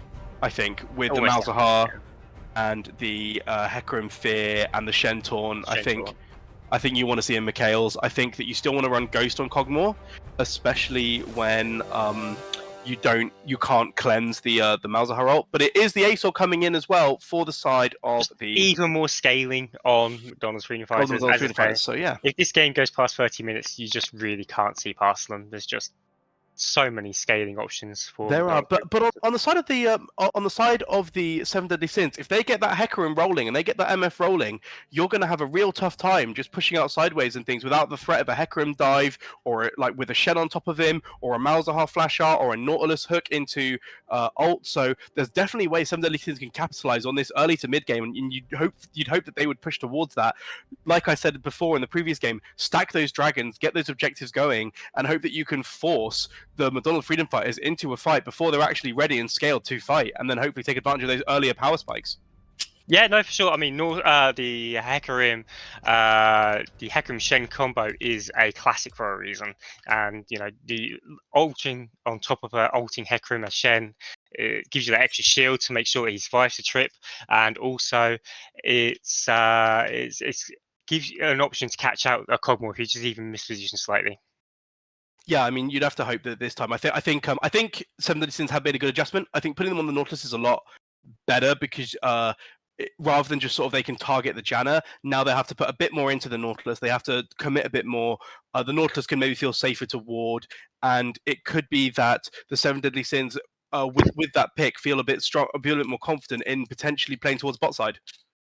But one thing you have to bear in mind, as always, is the Lulu polymorph if you're Hecarim, and you dive in and you get polymorphed and you feel like a very sad pony. If you, I mean, like, yeah, no one likes Lulu polymorph. It's a very strong ability for a reason, and I think, like, there's a reason why Lulu's is a very high prior in professional players because of the utility that the polymorph does provide. However, I think if you get on the Cogmore with the Nautilus Soul into the Hecarim with the Shen on top of him, it's not going to, the polymorph won't stop the Shen from coming, the polymorph won't stop the Cogmore from being hooked and knocked up by the Nautilus. So I think there's enough options there that polymorph alone isn't going to be able to save that Cogmore. Yeah, for sure. The difference this time, you feel like, is that there's more options on the dive instead of just the Vi hitting. Yes. So, the Hecarim will definitely do it, and the Nautilus point and click R is just unavoidable for the Cogmore if he even dares to stray into range. Of course, on the side of the McDonald Freedom Fighters, their win conditions I think are pretty sort of like laid out, really. Scale for a bit, and then if you're not behind in objectives, you can just let the 7 Deadly Sins start all of their objectives, start their Barons, start their Dragons, pull the Ornhorn, pull the Fiddle Ult, pull the Aurelion Soul, E, and you're not going to be able to get out of that. If you're starting Baron, even if you want to turn and fight, there's so many tools on the side of the McDonald's Freedom Fighters to actually block you in, knock you up with the Ornhorn, fear you from the Crowstorm, slow you and pull you back in from the Black Hole. You're going to find it very difficult to contest objectives later on in the game. You have to maybe look for those early picks with a Shen Taunt or in a bush or something like that before you actually start fighting. If you go for a raw 5v5 in an objective, you're asking for trouble. Yeah. So obviously, it's all going to come down to, a lot of this is going to be tracking the Fiddlesticks and making sure that you aren't in a position for him to get that flank on you of the R. With regards to the matchups, last game we had the potential threat of a Jax split pushing. This time it's a lot more even. The Shen should win against the Ornn, you'd feel, in the 1v1, because the Shen just has so much damage with the Q procs. If he does get if he gets the sword to pull through the Ornn and gets that attack speed, gets that percentage max HP, absolutely. But we also can't underestimate the Ornn damage with the Bellows Breath, giving that max HP damage on the Brittle proc. So we'll have to just sort of see how the game plays out. We don't call Ornn the assassin, mage, tank, bruiser, support tank for no reason, right? He has a lot of damage that you can get caught on surprise by. So they have in fact opted for the Ghost for the Cogmore, so I would like to see that early Mikhails, like I said, from the Lulu. Will we even see the Cogmore going for an earlier QSS if Malzahar gets rolling and can just flash R in, because you can't get out of that? Yeah, I mean, the thing to bear in mind here is Lulu's taking Ignite here. Now, that is kind of strange, you'd feel, because they want to sort of maybe survive the lane into a Nautilus misfortune, and you don't have that sort of exhaust or heal as a defensive summoner ability, so it could be potentially something that they get caught out on. Well, here we go with a level 1. Exhaust. It's looking like a fan here, although they are maybe looking for that Fiddlesticks. They do indeed spot him out with the pings. Sorry, that's ping from the Fiddlesticks, letting them know they're invading. Maybe they didn't see them, I don't know, I'll have to check the scoreboards, but either way, it looks like it's just going to be another standard start for both teams. Hecarim going to be starting on his blue by the looks of where Shen's posturing, and the McDonald Freedom Fighters starting also on the red side, which is quite interesting for Fiddlesticks, I think, but it doesn't look like many people have deep vision down. The only vision that's really there is that one ward from the 7 Deadly Sins. I would imagine that the Fiddle is just wanting to path to bot as much as possible. Fiddle is bot. It's the stupid the effigy. It's the effigy. Okay. Yeah, okay. I'm sure that won't catch us out many more times than this. Yeah, no, absolutely not. We'll be on it the whole time. Yep. See, yeah, there he is. Thank you very much. Yeah. Okay. Yeah. Fiddle is starting blue, which makes a lot of sense. That changes everything. I imagine that he would want him to be path top to bot, because this is potentially a very volatile lane, and you want to be covering for it, but it does actually seem that Hecarim is going to be on path from the top spot, and that does make sense if you're trying to punish that Cogmore Lulu lane early. I agree. So, a very sort of a nice hook already onto the Cogmore from the Nautilus at level 1, but MF just didn't really seem to be ready for it to hit, so she wasn't walking up to get that love tap and that proc on. So unfortunately, it is a bit of a sad Nautilus there. Yeah, there is that Bellows breath. and here's another Another one. lovely hook there on the Lulu. This on the MS ready. Presses the E down. They're going more in on the Lulu. Oh, I think they were hoping to maybe burn a summoner there, but the Lulu just calmly walks out for now with not really there at all, unfortunately, to fight for. But the Ornn with that Bellows breath is indeed bullying that Shen early. Yeah, and we're seeing a lot of. Oh, this should be a dead Lulu here. Flash. Oh, the exhaust on the Cogmore. The MF does in fact first blood very easily there. Cogmore with the Ghost is still going down. He has the W on to try and do that percentage max HP damage. Unfortunately, it's not going to get much more than that. That is Ghost burnt on the side of the Cogmore. Lulu's flash down, the exhaust down. A nice Q proc there with the Comet to get even more damage on the Cogmore. So well played overall from the side of the 7 Deadly Sins. A much stronger bot lane performance this time around already. That is how the bot lane is meant to go, and that is why I felt like the Fiddle would want to be passing clock, because it's just so volatile. The Hecarim hasn't even made it there yet, and this Lulu is without flash, and it could be that they're in for a very long lane. If you remember game 1, they burnt the flash of the Janna and the Aphelios very quickly early in lane, and they did abuse it on the side of MFF. So you'd have to hope that the 7 Deadly Sins do exactly the same thing, calling for no flash on that Lulu and just going bot side with that Hecarim. Yeah, but meanwhile, Ornn is knocking up the Shen. A few small trades here, nothing too fancy. Gets the grass proc, doesn't get the Q drag through, so it's just a walk away from both sides. Yeah, obviously the Hecarim doesn't have as much sort of guaranteed engage as the Jarvan does early. You know, Hecarim really likes to sort of power farm to 6 before he's actually active on the map. So the Lulu might get a reprieve in that sense. The Shen is going relatively aggressive with no ward there, and the Fiddlesticks is topside, has put the effigy down. This could be disaster for the Shen. Does taunt out, a nice flash there to try and get away, but the flash from the... Oh, and the bonk from the Ornn. That is a kill onto the Shen with the brittle proc. Well played Gagmed, but there is the Hecarim, as we said, going on to the Lulu. The Nautilus does hook him, the MF does put the damage down, and the MF gets the kill. The Ignite has gone down on the Hecarim, doesn't die, has burnt the Ghost, will have to base, but overall well played, abusing that flash of the Lulu, just like we said. Yep, and that's also now flashed down on the Cog as well, so the repeat angle is there. Now, I am surprised that that happened the way it did. It looked like the Lulu had sort of dodged the knockback from the Hecarim, but obviously she can't dodge the Naut hook afterwards. No, just very well played from the side of 7 Deadly Sins, identifying what their strong side is and just playing towards that. I think that's absolutely what they have to do. I think getting that MF head is big. I think it manages to, like, you know, already a Dirk for the MF is massive, going to be chunking that Cogmore out. Yeah. And here is the Fiddlesticks again, and it is a patented top camp. But unfortunately, not much is going to really happen. A massive wave there that's just going to crash into the tower. Shen should be able to pick most of that up. Bammies for the Ornn, but overall, you have to be happy if you're the 7 Deadly Sins from that bot side. Like, you know, you're very strong. You've got the early advantage. You want to be just doing more and more of that. Exactly. You know, you are on a timer when you are playing the comp that 7 Deadly Sins is playing, but it seems like they are executing on the timer this time. Really well played from the support Chime Bright to pull it back after a maybe rough game on Janna to already making those proactive hooks. I'm really impressed. So very well played from him. Yeah, and it looks like it's just going to be a 700 gold lead early for 7 Deadly Sins. Again, you'd imagine all of that is on the Misfortune right now. And the Misfortune does have a lot of options as well, with the Shen ult on top if anything happens to her. So she's in a good position now to carry the game if she can keep the momentum up. Oh, they have found the Fiddlesticks. This is huge. That ward is so big. Oh, they hook on the Fiddlesticks. The Hecarim goes in. No, the Fiddlesticks isn't long for this world. No flash on the Fiddle. Oh, the Nautilus does take it, which is a bit unfortunate, but overall still a great find there for the side of the 7 Deadly Sins. Meanwhile, the top laners are existing. And yeah, they did some things, and they both walked away with more than half HP. And that is top lane in a nutshell. And you are seeing that Dirk damage come through on the Cogmore there. Absolutely, yeah, like massive damage coming out from the side of the bot lane. I mean, a nice hook down on the Cogmore. The Q is going to be enough. Oh, that is, yeah, this is looking like, this is, the MF is big. The MF is very, very strong right now. We want to be, and I think that's going to make that mid game very, very difficult to navigate for the side of the McDonald's Freedom Fighters. They won't have those, like, you know, the MF's going to be like massively strong in that mid game. That ult's going to cut through them. So it's all going to come down to whether or not the MFF can just sort of, like, you know, survive the pressure from the mid game at the moment, because looking at this early game, it's not going very well for them at all on the bot side. Fiddle is top again, and the Ornn horn has been pulled. No flash. A nice dodge there from the Shen, but unfortunately, I don't think it's going to matter. And it's just easy for the Ornn, isn't it? Shen does try to put down the auto block, unfortunately. With a Fiddle and an Ornn, there's not really going to be much auto. It's going to be blocking it. It's going to be all magic damage, so he does go down. my big concern at the moment is that Misfortune is not a notorious tank shredder. Now, obviously, if she does get very strong and very ahead, then that's sort of irrelevant because she will just be able to out-itemize the Ornn.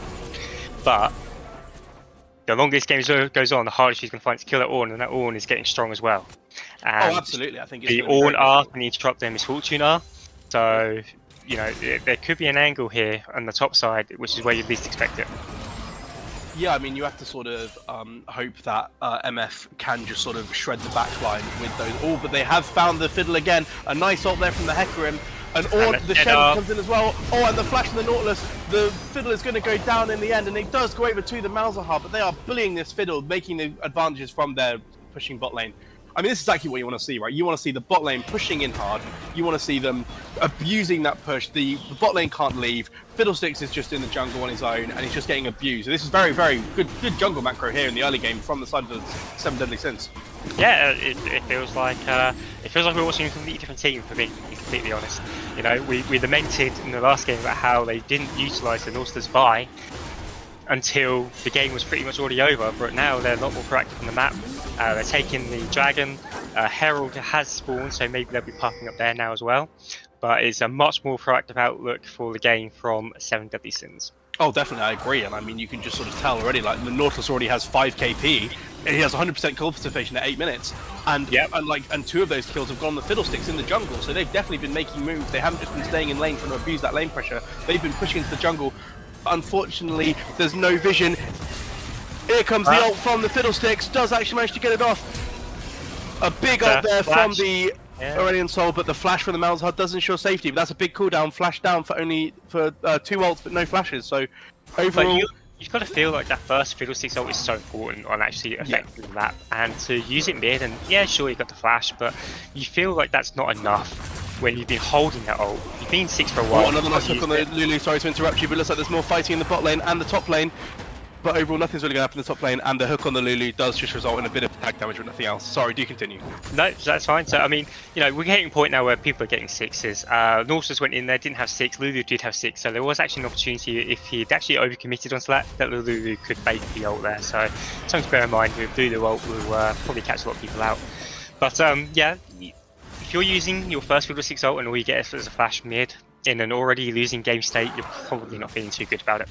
It is a 1.5k gold lead at 10 minutes, which is definitely not like, you know, insignificant at this point in the game. You can see there that the MF is a massively ahead, 1.5k ahead of the Cogmore at 10 minutes. That is a huge difference. However, the Ornn is also the exact same amount of gold up on the Shen, so the map states are roughly trading overall, but you do have to think that, it is the Yomus on the MF, so the new upgraded Yomus is on the MF, looking to just absolutely rip through the early to mid game with that ultimate. That again, that extra lethality from running back to lane, and you do think that it might be very scary the next objective that comes up if the Madonna Freedom Fighters do indeed want to challenge for this. You look at the inventories and you're comparing a Youmuu's to a Vamp Scepter and a pickaxe, and you just got to feel that you know, if you are MFF, you've got to just seed objectives or seed map control for time until you can get on parity, because there's a long way away before that Cogmore, you know, gets to a point where he's a threat.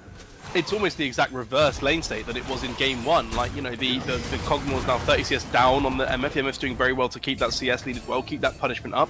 And while they're always under their tower, you can see that the 7 Deadly Sins are trying to push into that blue side jungle. You see the ward there on the blue side. Something that happened that I'm not sure we commented on was the fact that Fiddle did get Herald in all of this, and he is sitting on Herald and he's hanging around mid, potentially looking for a play. The flash is still down on Malzahar, but that spell shield is proving to be a nuisance. He can't go in until that spell shield's been procced. He's now moved. But he's now bot lane. He might be looking for, like we said, that counter engage from the Nautilus and the MF. They're going to be looking for something here, but they don't see him. They don't know he's there. There is a pink ward above. They might spot him out now. No pings have gone down, but they're probably just saying that he's there. So it looks like the Nautilus is going towards him to try and catch him out here. So the Fiddle is just going to wander off. Yeah, he's definitely on vision now. Yeah. You see, you see that pink ward in the the spell shield's been procced.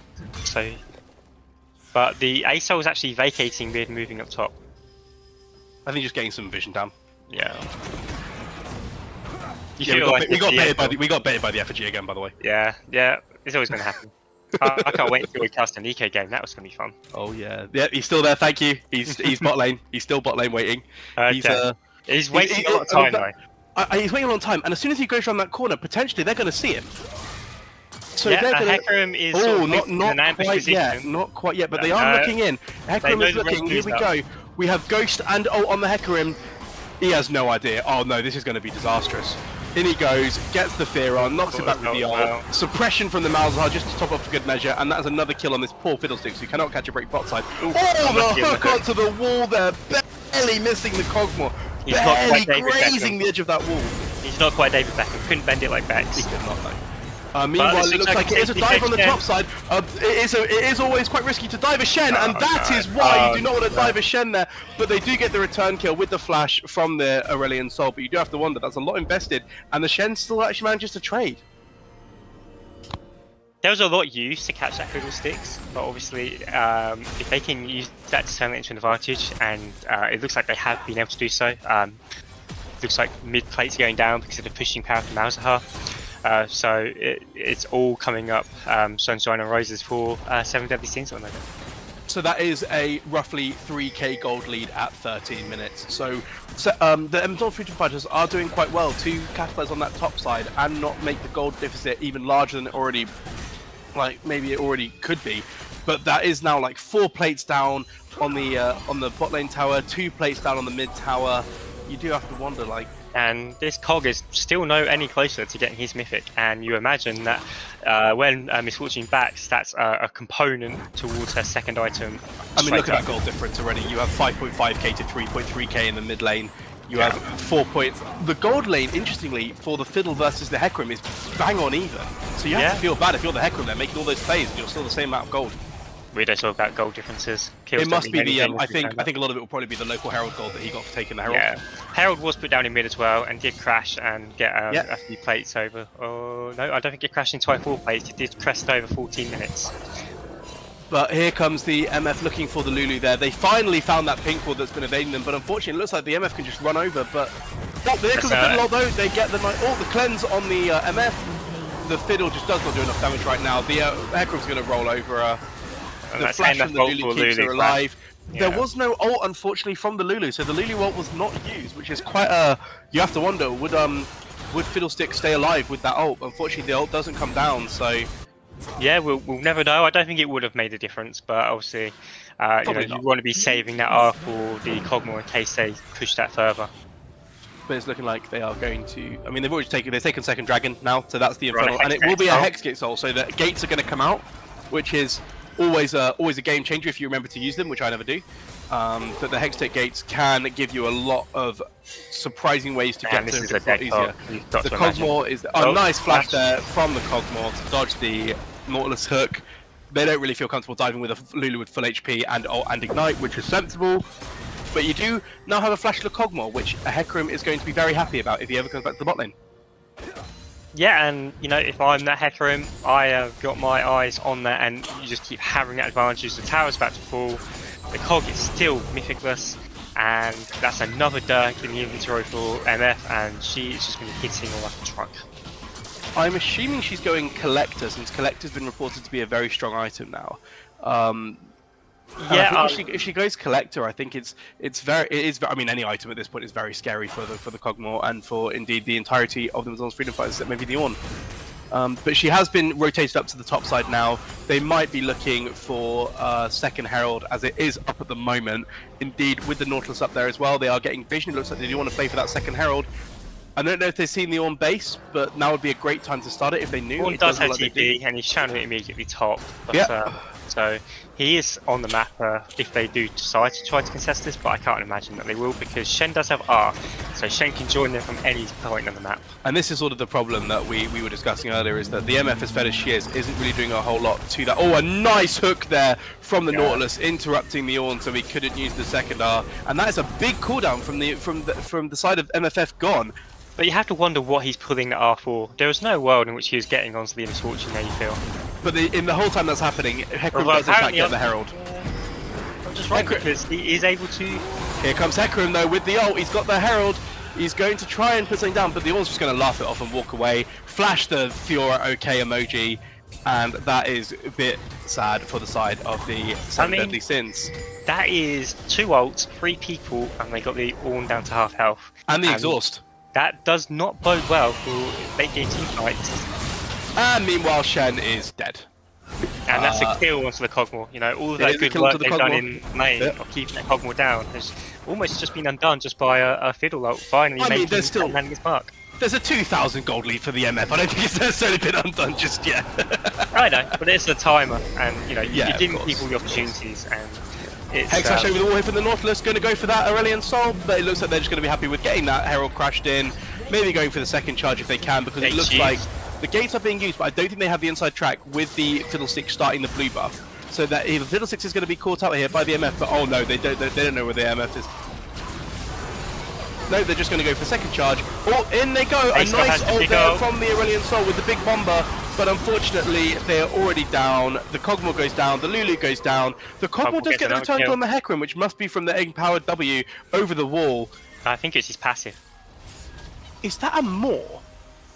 Oh no, it's Blade. Yeah, no, I think that was Cogmore passive that got the kill. Yeah, so it was Blade of the Ruined King, proccing, getting a lot of damage, and then yes, you are right, the passive, the buffed passive now with the true damage, actually taking out the Cogmore passive until it gets you the kill. Worst passive in the game. Anyway, so here comes the Ornn. Oh, they're going to try round 2 of 3 people trying to kill the Ornn, and they decided better this time. They learned from last time and realised that Ornn is not the target you want to be focusing, so they're just going to let him farm, and they're going to roll back and walk away. And it's Radiant Birch on the Nautilus, which is quite interesting. Normally Nautiluses tend to go for like Evershroud or Rocket potentially, but Radiant Virtue just gives you that extra bit of healing. Maybe could be quite important in the fights. With Hecarim going more lethality, maybe he just wants to support the Hecarim, keep him alive a bit more if he's diving in there and things. So as we expected, we do see the Yomu's coming out for the Hecarim. One of the strongest builds in this patch. Not sure about the Yomu's on the MF. It's working out beautifully so far, but you do have to wonder, are they trading sort of early game power for late game prowess? But we'll have to see.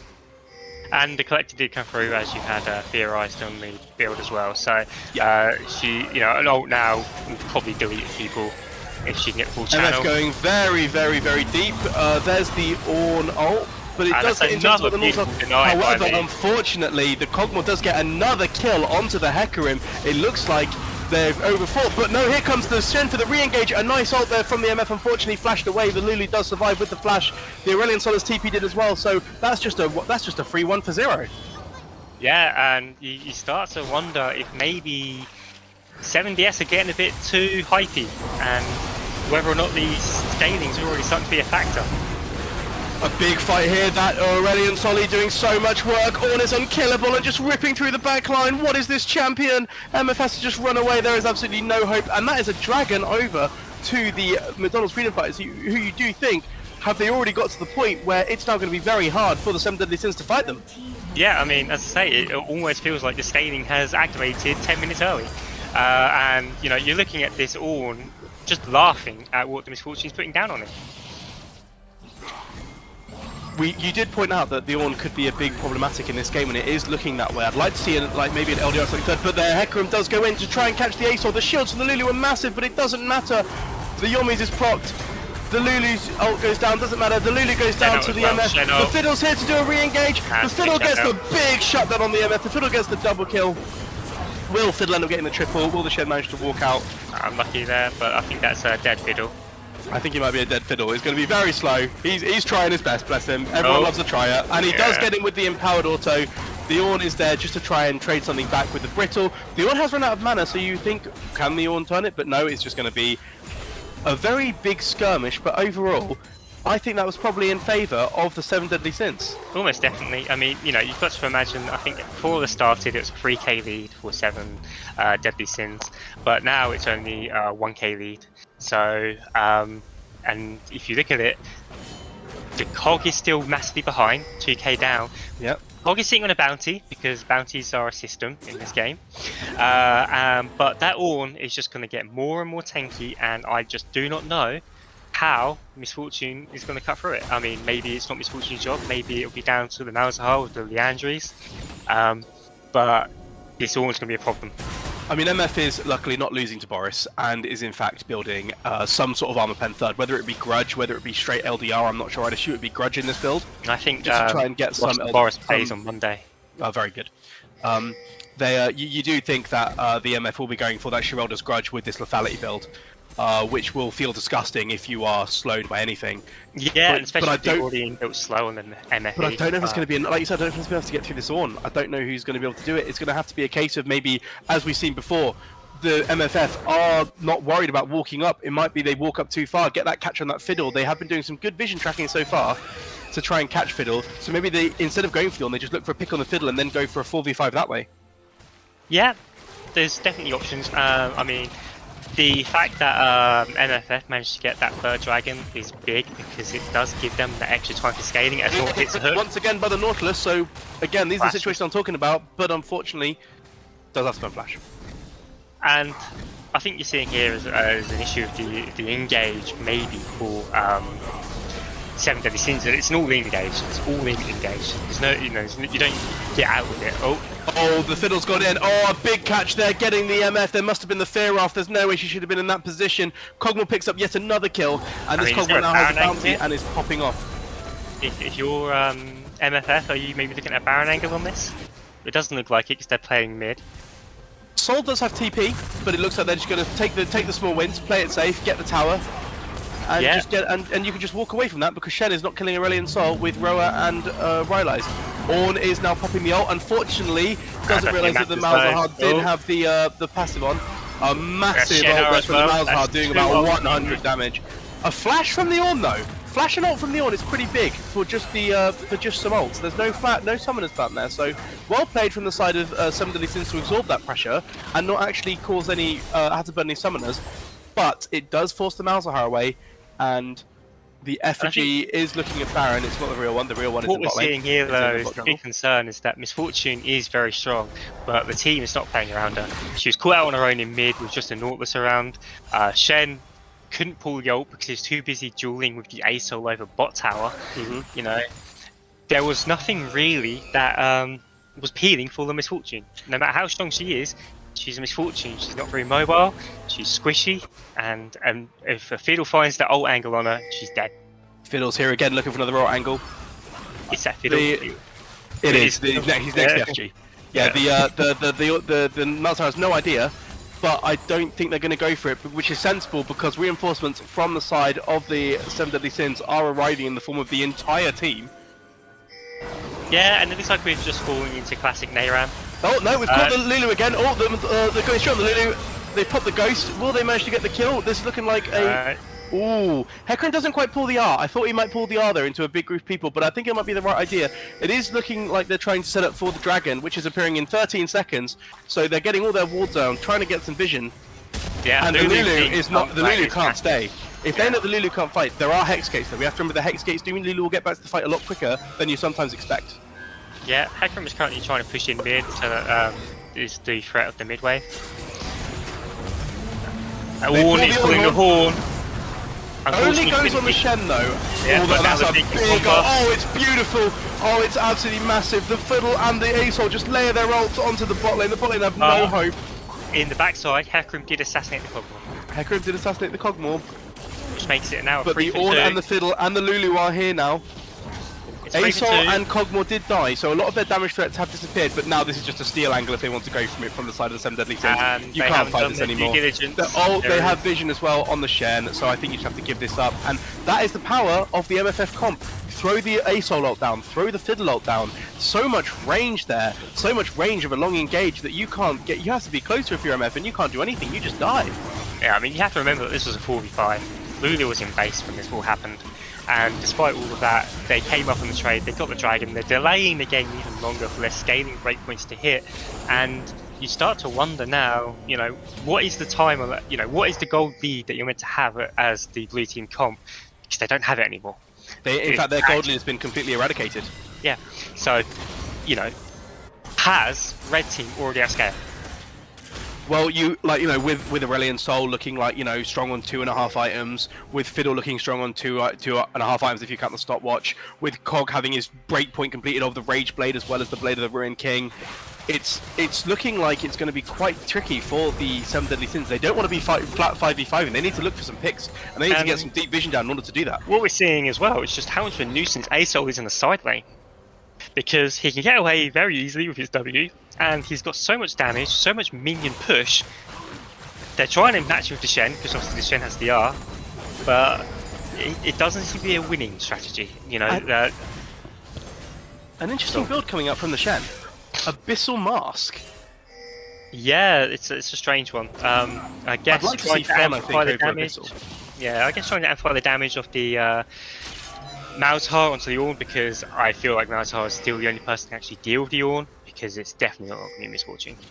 But she hasn't, speaking of Misfortune, she has in fact gone for that LDR, so she has gone for the more crit-focused item rather than just the grudge full of lethality. So you do wonder, is MF actually going to try and build more of a hybrid crit build and go towards more crit items now that she's got the LDR? Well, Red is posturing on Baron. What I would say, however, is we're also now starting to see the ornaments come out. And that's a nice hook hook onto the Cogmore there, but unfortunately I think he's just baited him in. Oh, the Cogmore almost dies! Solo, a very late ult there from the Lulu, but the Cogmore almost dies. Almost so well played to catch the Cogmore there. Hecarim does come in, Cogmore does go down. Fiddlesticks is down, Hecarim is running rampant with Yomus. What an item! The really nice ult there from the Malzahar to stop the ASOL. It's only on left, and I honestly thought that was catastrophe for the side of the 7 but they have turned it around massively. Well played to them. A gigantic flank from the Hecarim there, absolutely pulling back the fight. However, Hecarim going down does mean it doesn't really look like there's a Baron angle. Yeah, no, the MFO was massive in that one. Basically, nearly deleted the Cogmore within seconds. And they can do this, you know. Malzahar has the minions which can tank, and he has the Angies as well. Shen is coming up as well for a tank angle. It does look like they're pulling this, and it doesn't look like MFF are any the wiser about it. Well, here comes the Ornn. He sniffs something out. There is Yeah, a lot they of do have the control ward there. Oh, but the MF is looking so low. Will she see the Ornn? No, but she is actually looking like she wants to get away safely. Meanwhile, Ornn does go in. Oh no, you can't be doing that, MF. Giving the shutdown over to the Ornn. Ornn's just going to waddle away because the reinforcements are coming. Here comes the Cosmore. Are they going to chase even further? Nope, they're simply going to walk away. And with their 4 Barons. So that is Baron secured for the side of 7 Deadly Sins. And now, after that fight in Baron, a 3k gold lead again. Yeah, it seems to be a very seesaw game. You know, it's just swinging from one team to another, the gold lead. But, you know, I'm looking at this Ornn, and this Ornn is the most gold in the game, 717, and he's had a monster performance. He's got the Force of Nature now, so even the threat of the Angi's Malzahar isn't much of a threat now. And as you can see, MF is opting for yet another crit item, so this is this weird hybrid of crit and lethality. I don't know what the item she's building is, because it's not Infinity Edge anymore, and I don't know what it is. Nope. I would assume it's Storm Razor or something like that. Yeah, so it really does feel like these team fights are a lot closer than they ought to be when you consider the scaling advantage that the red team's got. We are now looking at Dragon in a minute. Either team taking this will put them on soul point, so that's a big break point. An ornament has just been put onto the Rage Blade for Cogmore, who has just been engaged on and one popped. I mean, this is what I was going to bring up actually, and I'm glad that Hecarim sort of proved my point for me. Look at those items on Hecarim. Manamune completed, Prowler's Claw completed. But the Ornn ult is coming out to try and save the Fiddlesticks. The Lulu does in fact have to self-ult in order to survive. Where did she go? Lulu was suddenly there and then got deleted. Oh no, and then so the base is also getting in tatters. The ASOL goes down too. It's looking like this could be a game. We could be going to silver scrapes. And you just have to wonder how it will happen. They built this comp around Cogmore, and then they left him in mid lane alone. A nice ult there from the Fiddlesticks to try and save the game, but it doesn't really going to matter. The MF's just going to rip through them. The MF and the Mouse are doing so much work there, getting the power down. Yeah, we're going to game 3. We are. Well played for the 7 Deadly Sins to pull it back. I don't know where it went wrong. But that was a very surprising, abrupt end to the game. So I think if we look at the items here, I think the big things came in is that Hecarim got his Prowler's Claw, he got his 3rd item. They managed to, it all happened in that mid fight where they caught the Cogmore gets away, a nice MF ult gets laid over top, but then Hecarim makes the flank from the back and just obliterates the bot lane, in which case you're now 3v5. Sure, the MF's low, but you've Malzahar ulted the ASOL, the other big damage threat, and just look at the damage. That is some consistent damage across the board. I'm going to discount the Shen and all because they were just wailing each other. But Yeah. look at the damage from the MF and the Malzahar. Malzahar putting out so much dot damage, and actually, I just think that they executed so much better. They got that flank off, and then from there, it just blew the map wide open. Yeah, the mid fight definitely seems to be the turning point. But I think even after the mid fight happened, if you're the red team and you're looking at the comp difference, you've got to be thinking, okay, we can just soak up the waves and we're fine. But they didn't. They walked Cogmore down mid alone, and that gave him a Hecarim angle to just pop him. There was nobody in the vicinity. Lulu was down bot with the Fiddlesticks for some reason. And you do have to wonder what happened on the lane assignments where you let your fed or strong Cogmore at the very least be on his own against a Hecarim. So we'll see what the McDonald's Freedom Fighters choose as their side selection this time. I think that if I'm the McDonald's Freedom Fighters, we go blue side and we first pick Jarvan. What I will say is that this is the first game 3 that I've seen in the Sunday Cup. So in all the games that we played and also all the games that we've watched, it's been straight 2-0s. So this will be uncharted territory. MFF are indeed selecting blue side for the third game, and I think it's the right choice. I think you want to get that power pick of the Jarvan in early rather than having to ban it. I think that we saw the Jarvan do so much work. I think I'd like to see some more. I'd like to see some more out of the mid lane. Like Asol is just like sort of just scaled and existed. And I think we need to get some more power picks on that bot lane. I don't think scaling is necessarily the right answer. I think we've, as the Seven Deadly Sins demonstrated, maybe that early power, just get that bot lane rolling is maybe what they want to go for a bit more. So maybe a more like focused, an early game gank jungler than the Fiddlesticks. Get those ganks in the bot lane, get them rolling, go from there. I definitely agree. If you look at like the 2 games that have happened, it definitely seems to be that getting that early advantage and pressing it is the better option. Yeah. And we've seen some very swingy bot lanes in particular, and we've also seen some very swingy fights that you really want to have that that early gold lead to take part in it because it looks like these guys fight for everything. Yeah, I think especially with the Hecarim and the MF, that was so much power that I think that the Hecarim coming out of nowhere, like I said, I know I'm tunneling on this fight, but it's so important to sort of say if you're going to play for a comp like this, getting that Hecarim into the enemy jungle early, getting the enemy jungler off their game, not allowing Fiddlesticks to set up for big ults early was so big for the side of the Seven Deadly Sins to stop the Fiddlesticks from capitalizing on those bot lane, on that bot lane pressure. He couldn't even ult onto the bot lane when they went under tower, so it was really well played from them, really, in the early game. Honestly, very, very strong. It was a good performance by Hecarim. To find the angle is the most important part. You can speak at length about whether or not there was sufficient vision tracking, and whether or not they should have made that play if they couldn't see the Hecarim. But ultimately, they made the play. It looked like a good catch, but obviously the Hecarim just turns up and saves it. Yeah, of course. I think so. For game 3. Game 3 is obviously our decider. So what adjustments are you looking to be made here on each side? I think I don't understand really why we didn't see the Kaiser again. It wasn't banned. It was up. I guess they just wanted to try a different draft strategy, and that's fine. But I think we've seen that maybe it didn't work to go for the scaling pick, and we saw it didn't work in game 1 with the Aphelios.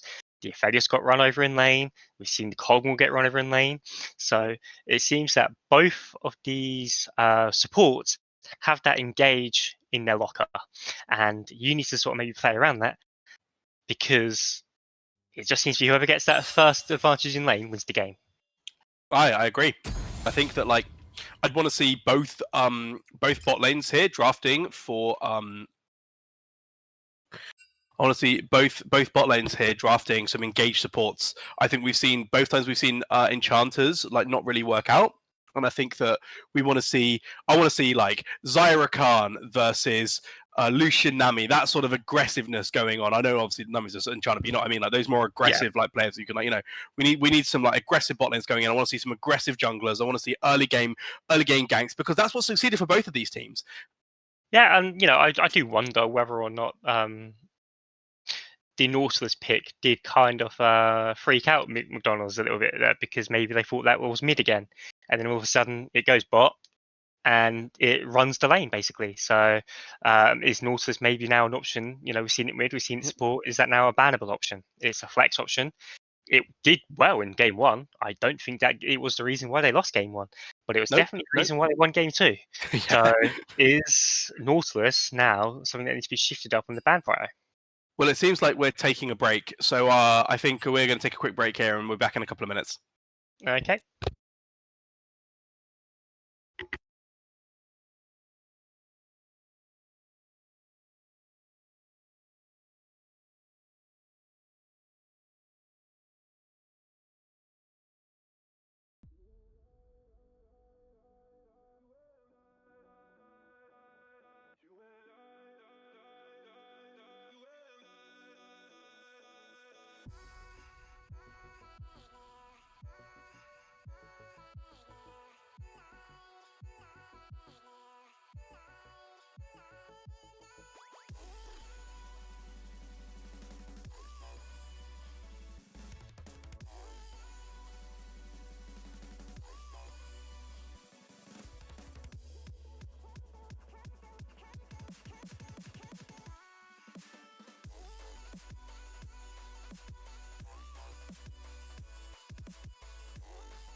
And welcome back. We're in the draft of Game 3. My colleague is unfortunately still getting some water, but that's okay. I'll take you through the draft while we wait.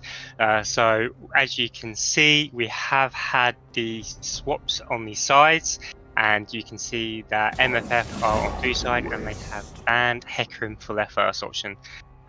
We were discussing behind the scenes about how we feel the win cons for this game are going to be, and we all agreed that it's going to be about the engaged supports and engaged junglers. So getting rid of the Hecarim early is a very strong indication that they feel the same way.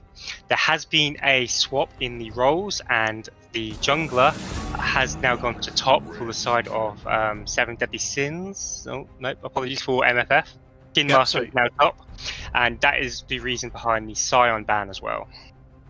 Yeah, so I think we're going to see both a Scion and a Singed ban. They're by far his most played champions. And I think that we're probably, although it does mean that there are going to be less power bans elsewhere for the side of 7 Deadly Sins to consider, so we'll have to see what they do. And the Norse's ban, we did discuss that as well, saying that that has moved up on the prio because of the 2 games. And again, it just feeds into this whole indication and story that we've had that Engage wins games. And another Ahri ban. There seems to be a lot of respect on Ahri this series. Yeah, Ahri is just a very strong, stable champion. Very few lanes where she loses. The Jarvan ban comes through as well, as we were expecting, and it does seem to be that these engage options are getting harder and harder to come by.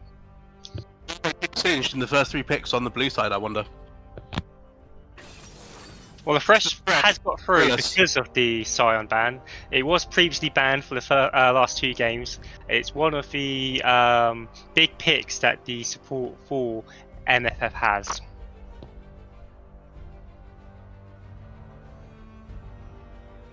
But I think getting the Thresh in the hands of Gridus is very good for them. And the Tahm Kench looking like the answer. Yeah, Tahm Kench is notorious into engaged matchups because obviously the Devour just negates a lot of that engage. Very tanky and has very good survivability of getting away with the W. Tahm Kench Jinx is a classic matchup. Jinx is very strong at the moment, especially on the MSI meta that we've all been following. We don't know how she's going to land with the new item changes, and that is responded to by the Kai'Sa. The Kai'Sa is a very strong pick right now, Rage Blade user, and has multiple build options available to her. And not only that, MFF absolutely popped off with Kai'Sa in game 1, so we might see a repeat of the Kai'Sa pop-off. They look very comfortable in their hands, and they were a lot more aggressive than we saw in game 2 with the Kai'Sa pick. So hopefully we'll see some more bot lane action with the Thresh Kai'Sa, which seems very strong, and the Vi coming in as well to even more target the Jinx. Yeah, so we were expecting the engage to come through either from the support or from the jungler. Thresh does have engage. Obviously, the hook is a very good engage option, but it's not very reliable. Vi is the ultimate reliable engage option. However, that is also completely neutered by a Tahm Kench Nom. Yes, this is true. But there's only so much you can dom. And the poppy again coming through as a nice sort of natural counter to Vi, and natural counter to like Kai'Sa. So I like the pick there. I think it's a good adaptation from the side of 7 Deadly Sins. What I'd like to see now on the sides of the 7 Deadly Sins with their next pick is something for the either the mid lane, which is damage. I don't want to see another tank in the mid lane. Let's see some more damage. Try and get that multi-damage composition going, so that we're not relying all on the Jinx again. Yeah, we were discussing again backstage that it looks like the team that also is scaling, specifically in bot, has been on the back foot this series, and at the moment they have indexed into that scaling option bot. So we want to make sure that they don't find themselves on the back foot again, either by covering the bot more with the jungle option, or just by making sure that if the bot does fall behind, that's not the only option that they have. So, 7 Deadly Sins are indeed taking away 2 strong picks here from the side of MFF with their Aurelion Sol and their Sylas bans. So they're targeting the mid lane a lot. They obviously want to get a good mid matchup. They have the last pick potentially for mid. So we'll have to see if they do in fact wait and have a mid counter pick. And it is the Sejuani as the final ban there for the MFF. So yeah, Sejuani makes sense. Which jungle or mid will the 7 Deadly Sins take? I'd like to see some engage from the jungle. I'd like to see some damage from the mid lane, but let's see. Yeah, Sejuani is a really good takeaway. Very tanky. Damage from Annie. Annie is a good pick. A classic pick here. Very strong in the MSI meta. I wonder if we'll get the more roaming Annie with we tend to see in with the pros, or if we'll see a more sort of classic burst Annie that we like in solo queue because the big damage numbers make the dopamine go high. But we have actually got an adaptation here. The Dr. Mundo coming in from the side of MFF. I was expecting to see the Singe, but it is in fact the Dr. Mundo just riding a big front line, and the Xerath mid coming in for Garglon.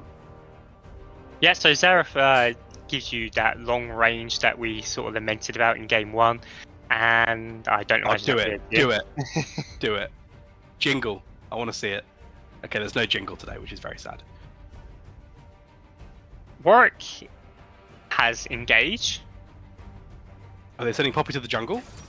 They're sending Poppy to the jungle. Okay, yeah, that's an adaptation that we hadn't really discussed much about, and Poppy jungle is annoying to play into. She's always on the map and just feels like she's going to dash you into a tower or into a random wall, no matter where you are. And let me tell you, as a support who's trying to ward, there is nothing more frustrating than a random Poppy attack hug. And so it's looking like they wanted to give their strong top lane counterpick, in fact, to the 7 Deadly Sins top laner, which I think is smart. I think you know what the mid lane's going to be, really. It's just going to be a mage matchup, most likely. So giving counterpick to top is great. I think that Xerath into Annie, Xerath's going to farm a lot of first strike if he spaces well. It's just a case of pressing R on those high price targets is going to be a bit harder. There's a lot of tankier members on the team with the Poppy and the Tahm Kench. You want to be getting that ult firing over the top into the squishier members, get them to back off, get your advantages when you go for objectives. So we'll have to see how it goes. But overall, as you can't tell, I'm a Xerath main. Yeah, it should be a good matchup. Took 2 absolute banger games so far. Hopefully the third won't disappoint either as we get into the game once we wait for the delay that I forgot about. Yeah, always fun when the teams lock in a main that you play. You know, you've got that secret sauce, extra knowledge to tell the audience about.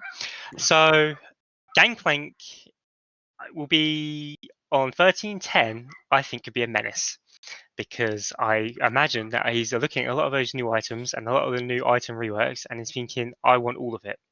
I'm curious, actually, what he'll. Yeah, speaking of that, I don't know what he'll go. Like, I haven't really seen many Gangplanks since the new patch. So, are we looking at a Yomu's angle, and he'll just go for like that classic Yomu speed up, throw a barrel down, do damage? But I don't think that's necessarily what he wants, because he wants to be doing. I don't know if he wants to build up those movement stacks, and he wants to be hiding in a bush potentially, looking for those picks with the barrels. So I don't know whether or not it's better for him to go another lethality item, maybe Duskblade at this point, because you can get Prowler's Claw anyway. Or just now the fact that, you know, Infinity Edge is a mythic, maybe he just rushes down. Very true. Crit. Yeah, he could just go for the classic crit and get Essence Reaver and go from there. So I'm interested to see how he adapts. I think he has the potential to definitely just rip through this entire team. Yeah, I mean, the thing that most Gangplanks like to play into, especially, is low range AD carries, because they put the ult on you and you just feel sad as death rains down around you, and there's not much you can really do about it. Kai'Sa is a bit of an outlier on that. She can get speed up on the E, and also she can ult out of it if she gets the plasma procs. But for low range comps like this, you imagine that the Gangplank art is going to wreak havoc. I mean, absolutely. I think if you look at the enemy team, I mean, Vi's not going to be building super tanky. Xerath Kai'Sa are obviously not going to be tanky. One barrel is going to potentially one-shot them later on into the game. We've all seen Gangplanks do it. So yep. The only potential saving grace here in terms of the Gangplank for the side of the McDonald's Freedom Fighters is that Xerath's R will be able to potentially poke him out if he gets ahead enough. Because even with the oranges, it's not really going to stop the sort of the 5 balls of death raining down on you. And if you're hitting the Jinx, if you're hitting the Gangplank, so the Gangplank has to be forced backwards and can't set up his barrels and things, that's potentially a way that you can actually get those advantages in the objective skirmishes later on. But we'll have to see. I mean, both sides, I think, have a good chance here. I think I'd like to see Vi level 3 or level 2 ganking the bot lane. I'd like to be blowing that Jinx flash early. Tahm Kench isn't going to be able to necessarily save her early on in the game before you hit 6. I'd like to be seeing those Jinx summoners burn early. You know, the good thing about Gangplank in the game is that we get to play our favourite game, which is who can pop the barrel first. So I'm hoping that we'll have some sort of score counter that we can update and see, you know, who actually managed to pop the barrel, the Gangplank or the enemy. But with regards to the Tahm Kench pick, it does a lot to neuter what McDonald's freedom fighters want to do, you feel? It's true, especially since like Jinx is such a high priority target and the person you're almost definitely going to want to be eating. But we are getting into game now, so as we sort of ready up and get into game, looking at the compositions here, who do you reckon is going to win? What's your odds? Well, we've had 2 very close games.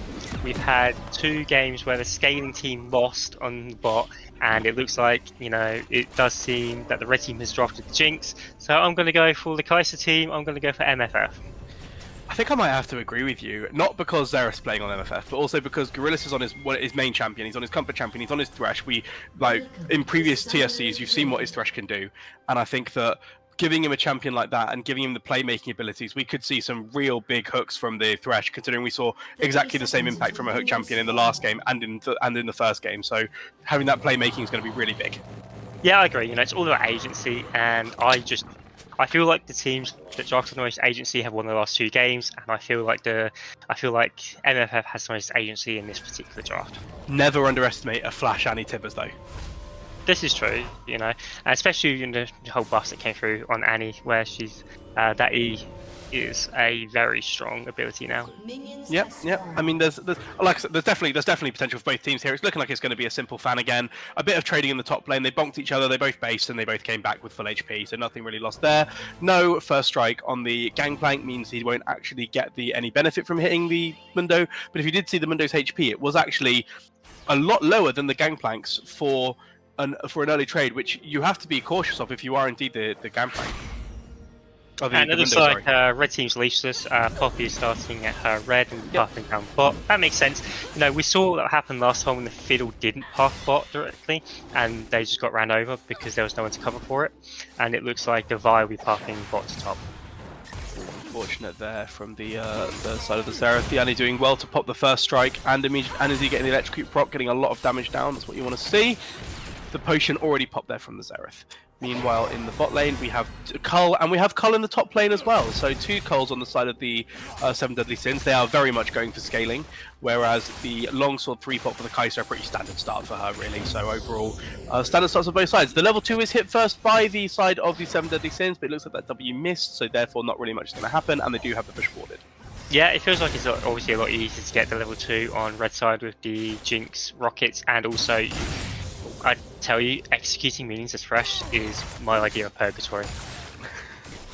Yeah, he should not be a ranged champion. I'm sorry, he should be melee. You did to Rakan, do it to Thresh. Unfortunately, the hook out there almost coming close to hitting the Tahm Kench, but not quite. So both teams sort of walk away. A nice fish there from the Kai'Sa to get the zap down onto the Thresh. But overall, a pretty standard lane. Although there aren't too many wards from the sides of the 7 Deadly Sins, but they have got that key aggressive ward in the Pixel Brush, which you do think will come through in fruition should Vi look for some early aggression, although the Vi is pathing towards topside. Yeah, so obviously, there's Summoner's Rift has some innate advantages to blue and red side, not just in the draft as well. Obviously, the big advantage on the red side is you get that easy access to the bot lane with Pixel Brush, so I always prefer to play on red side. So we will see if that makes any difference. As Tahm Kench has already roamed, a nice flash there from the Xerath and forcing the reflash of the Tahm Kench. So overall, summoner for summoner in a 2v1, you'd have to take those really. I think Tahm Kench not having flash, not the biggest deal in the world. There are bigger deals, but here comes the Thresh looking for the big plays. Jinx doesn't have the ability to respond fast enough. Might have to pop both summoners here and might still die. The Ignite's going to go down. That's going to be first blood over to Thresh. A really nice play there to capitalise on the Tahm Kench roam. Yeah, that was excellent play. A lot of people, a lot of newer Thresh supports would have led with the hook, and it doesn't work because it's quite easy to dodge a Thresh hook, really, especially cold like that. But the flash in for the play gives you that guaranteed hook setup. That's the way to do it. Yeah, really, really well played there from Gorillas, already proving why his Thresh is such a menace and why it has been banned relatively regularly. But here comes the Vi coming in to try and kill the Gangplank. Unfortunately, does miss the Q. Does flash the emoji, knowing that actually that could have been a kill and very much should have been a kill, but at least forced the summoner. It's a burnt flash for the Gangplank. Yeah. We've seen, actually, both junglers have been very good at tracking the flashes and punishing the flashes over the last 2 games. So we'll see if the Vi can do it in this one. But here comes the Ice Carry from Puppy to try and kill the Xerath. Knowing the Xerath has no flash from the earlier roam, so well done there. A nice stun from the Annie and very easily picked up there. Well played, capitalizing on that flash. burnt That's from what I was the literally just saying. time catch They're earlier. tracking the summoners really well and knowing what summoners are down and what they can use to punish the lanes. We could be in a bit of a fight here now because the Vi does have vision of the Poppy coming in and could be looking to try and punish it, but it looks like they're just going to let the Poppy run in, knowing there's nothing on the top side to actually get, and just leave. So Vi's done well there, denying a lot of top side camps for the Poppy, wasting a lot of Poppy's time, and burning the flash of the Grand Plank. You have to look at that CS lead in mid though, and already a lost chapter coming through for the Annie. The Annie is all of the gold lead at the moment, and then some, seeing as actually it seems that Fresh has obviously got the first blood, so that's why he's actually up in the Tom Kench. Yes, that's correct. Yeah. So, but the gold lead in mid is powerful, and it's shown in the items. A lost chapter to just a amplifying tone. And I'd say, arguably just importantly, boots on the Annie versus no boots on the Xerath is so big. You can run up closer, you can get that stun off at level 6 with the Tibbers, which he's just hit, and there's not really much you can do without boots. Probably running first strike, definitely running boots too. Here comes the Tom Kench again. No flash on the Xerath, but does actually miss. Well played from the Xerath there to actually get dodge the Tom Kench W. Flashing the camp emoji, you love to see it. Yeah. Gargadon is definitely feeling three ganks in 6 minutes, the solo queue special. And unfortunately, you know, Poppy was covering the bot side, so there wasn't even an angle for him to do exactly what I said, getting the boots in, getting the Tibbers in, there we go. Not quite no ignite on the Annie means there's no real kill pressure, but it does force the Xerath out of lane. But on the other side, on the bot side of the map, they get a plate, so that's a plus, even more gold into the Kai'Sa, which is what you want to see. Now as well. Yep. So overall, this has been a really proactive start from the side of the McDonald's Freedom Fighters. Kills all over the map, pressuring like summoners all over the map, a kill in the mid lane, pressuring the Xerath off, and now being able to take Dragon. Yeah, no, it's definitely been a very, it's a low kill game, but a lot has happened in the 7th. Almost a smite steal there, I was a bit worried, but here we go, the Xerath flying over the top, just exactly what you want. Down goes Gorillas, and the kill over to Jinx. That's so big for the side of the 7 Deadly Sins, now having a kill on the Jinx and the kill on the Annie. Yeah, the gold is right where you want it, it's on the carries. Yep, exactly. Whereas, for MFF, the gold is on the fresh. It does, however, they do however get the first dragon, so they are getting that dragon stacking. The next dragon is Cloud, so it won't be a Cloud Soul, which whenever I play Xerath, it's always a Cloud Soul because you have to stand still when you ult. Yeah, get a lot of use out of it. Some nice poke there on the Kai'Sa while the Vi is hovering, but it looks like there's going to be a bit of poke and they'll back up for now. A nice bit of gold there on the Jinx. Hopefully she'll be able to buy and get more than just a couple of And I feel like there's got to be a big gold lead on top with a plate and a 13 CS lead to the Mundo. Obviously Gangplank does print money, so he's probably not as far behind as he would be normal other champions would be. The Thresh from the Hex Flash from the Thresh, excuse me, there to try and get the catch just before the Flash runs out, so well timed there to not accidentally burn the Flash, which we've seen pros do. Never me. But nothing much coming out, unfortunately. From there, just a sort of Hex Flash attempt, nothing. But the Vi is here. Vi is potentially looking with 6. Yeah, but who's she go on the Jinx? Here it is, but there comes the Ghost. They're a bit too close to the tower. Tom Kench almost blocks the hook, not quite. Beautiful hook there from the Thresh, and down goes the Jinx. Will they get another one? It looks like they're just going to let the Tom Kench walk away. So a really nice pickup there for the Vi. It's very important to get that gank off at that moment because Tom hadn't hit 6 yet. Yep. And once Mr. Kench hits 6, that gank goes a whole different story. But it's a beautiful hook by LaFresh into the chompers by Jinx. Jinx. And it looks like the Jinx is actually going for Storm Razor, so slightly different adaptation. Just looking for that that early poke with the rockets to get that slowdown. But that's looking like what it's going to be for the Jinx. Meanwhile, in mid, standard lost chapter, a Dark Seal for the Xerath there just to get some extra AP in. This tower full is boots for the Annie. Beating by the Mundo. Yeah, Demolish doing a lot of work there to actually get Mundo 3 plates now, and I believe they were at least 2 solo plates, but they only just dropped the Tibbers here just to get the Xerath out of lane.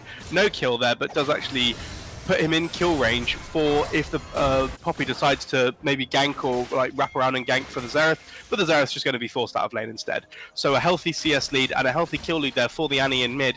Meanwhile, the Jinx in the bot lane getting another plate on her, getting grief for the Tom Kench not giving her the full plate, but there we go.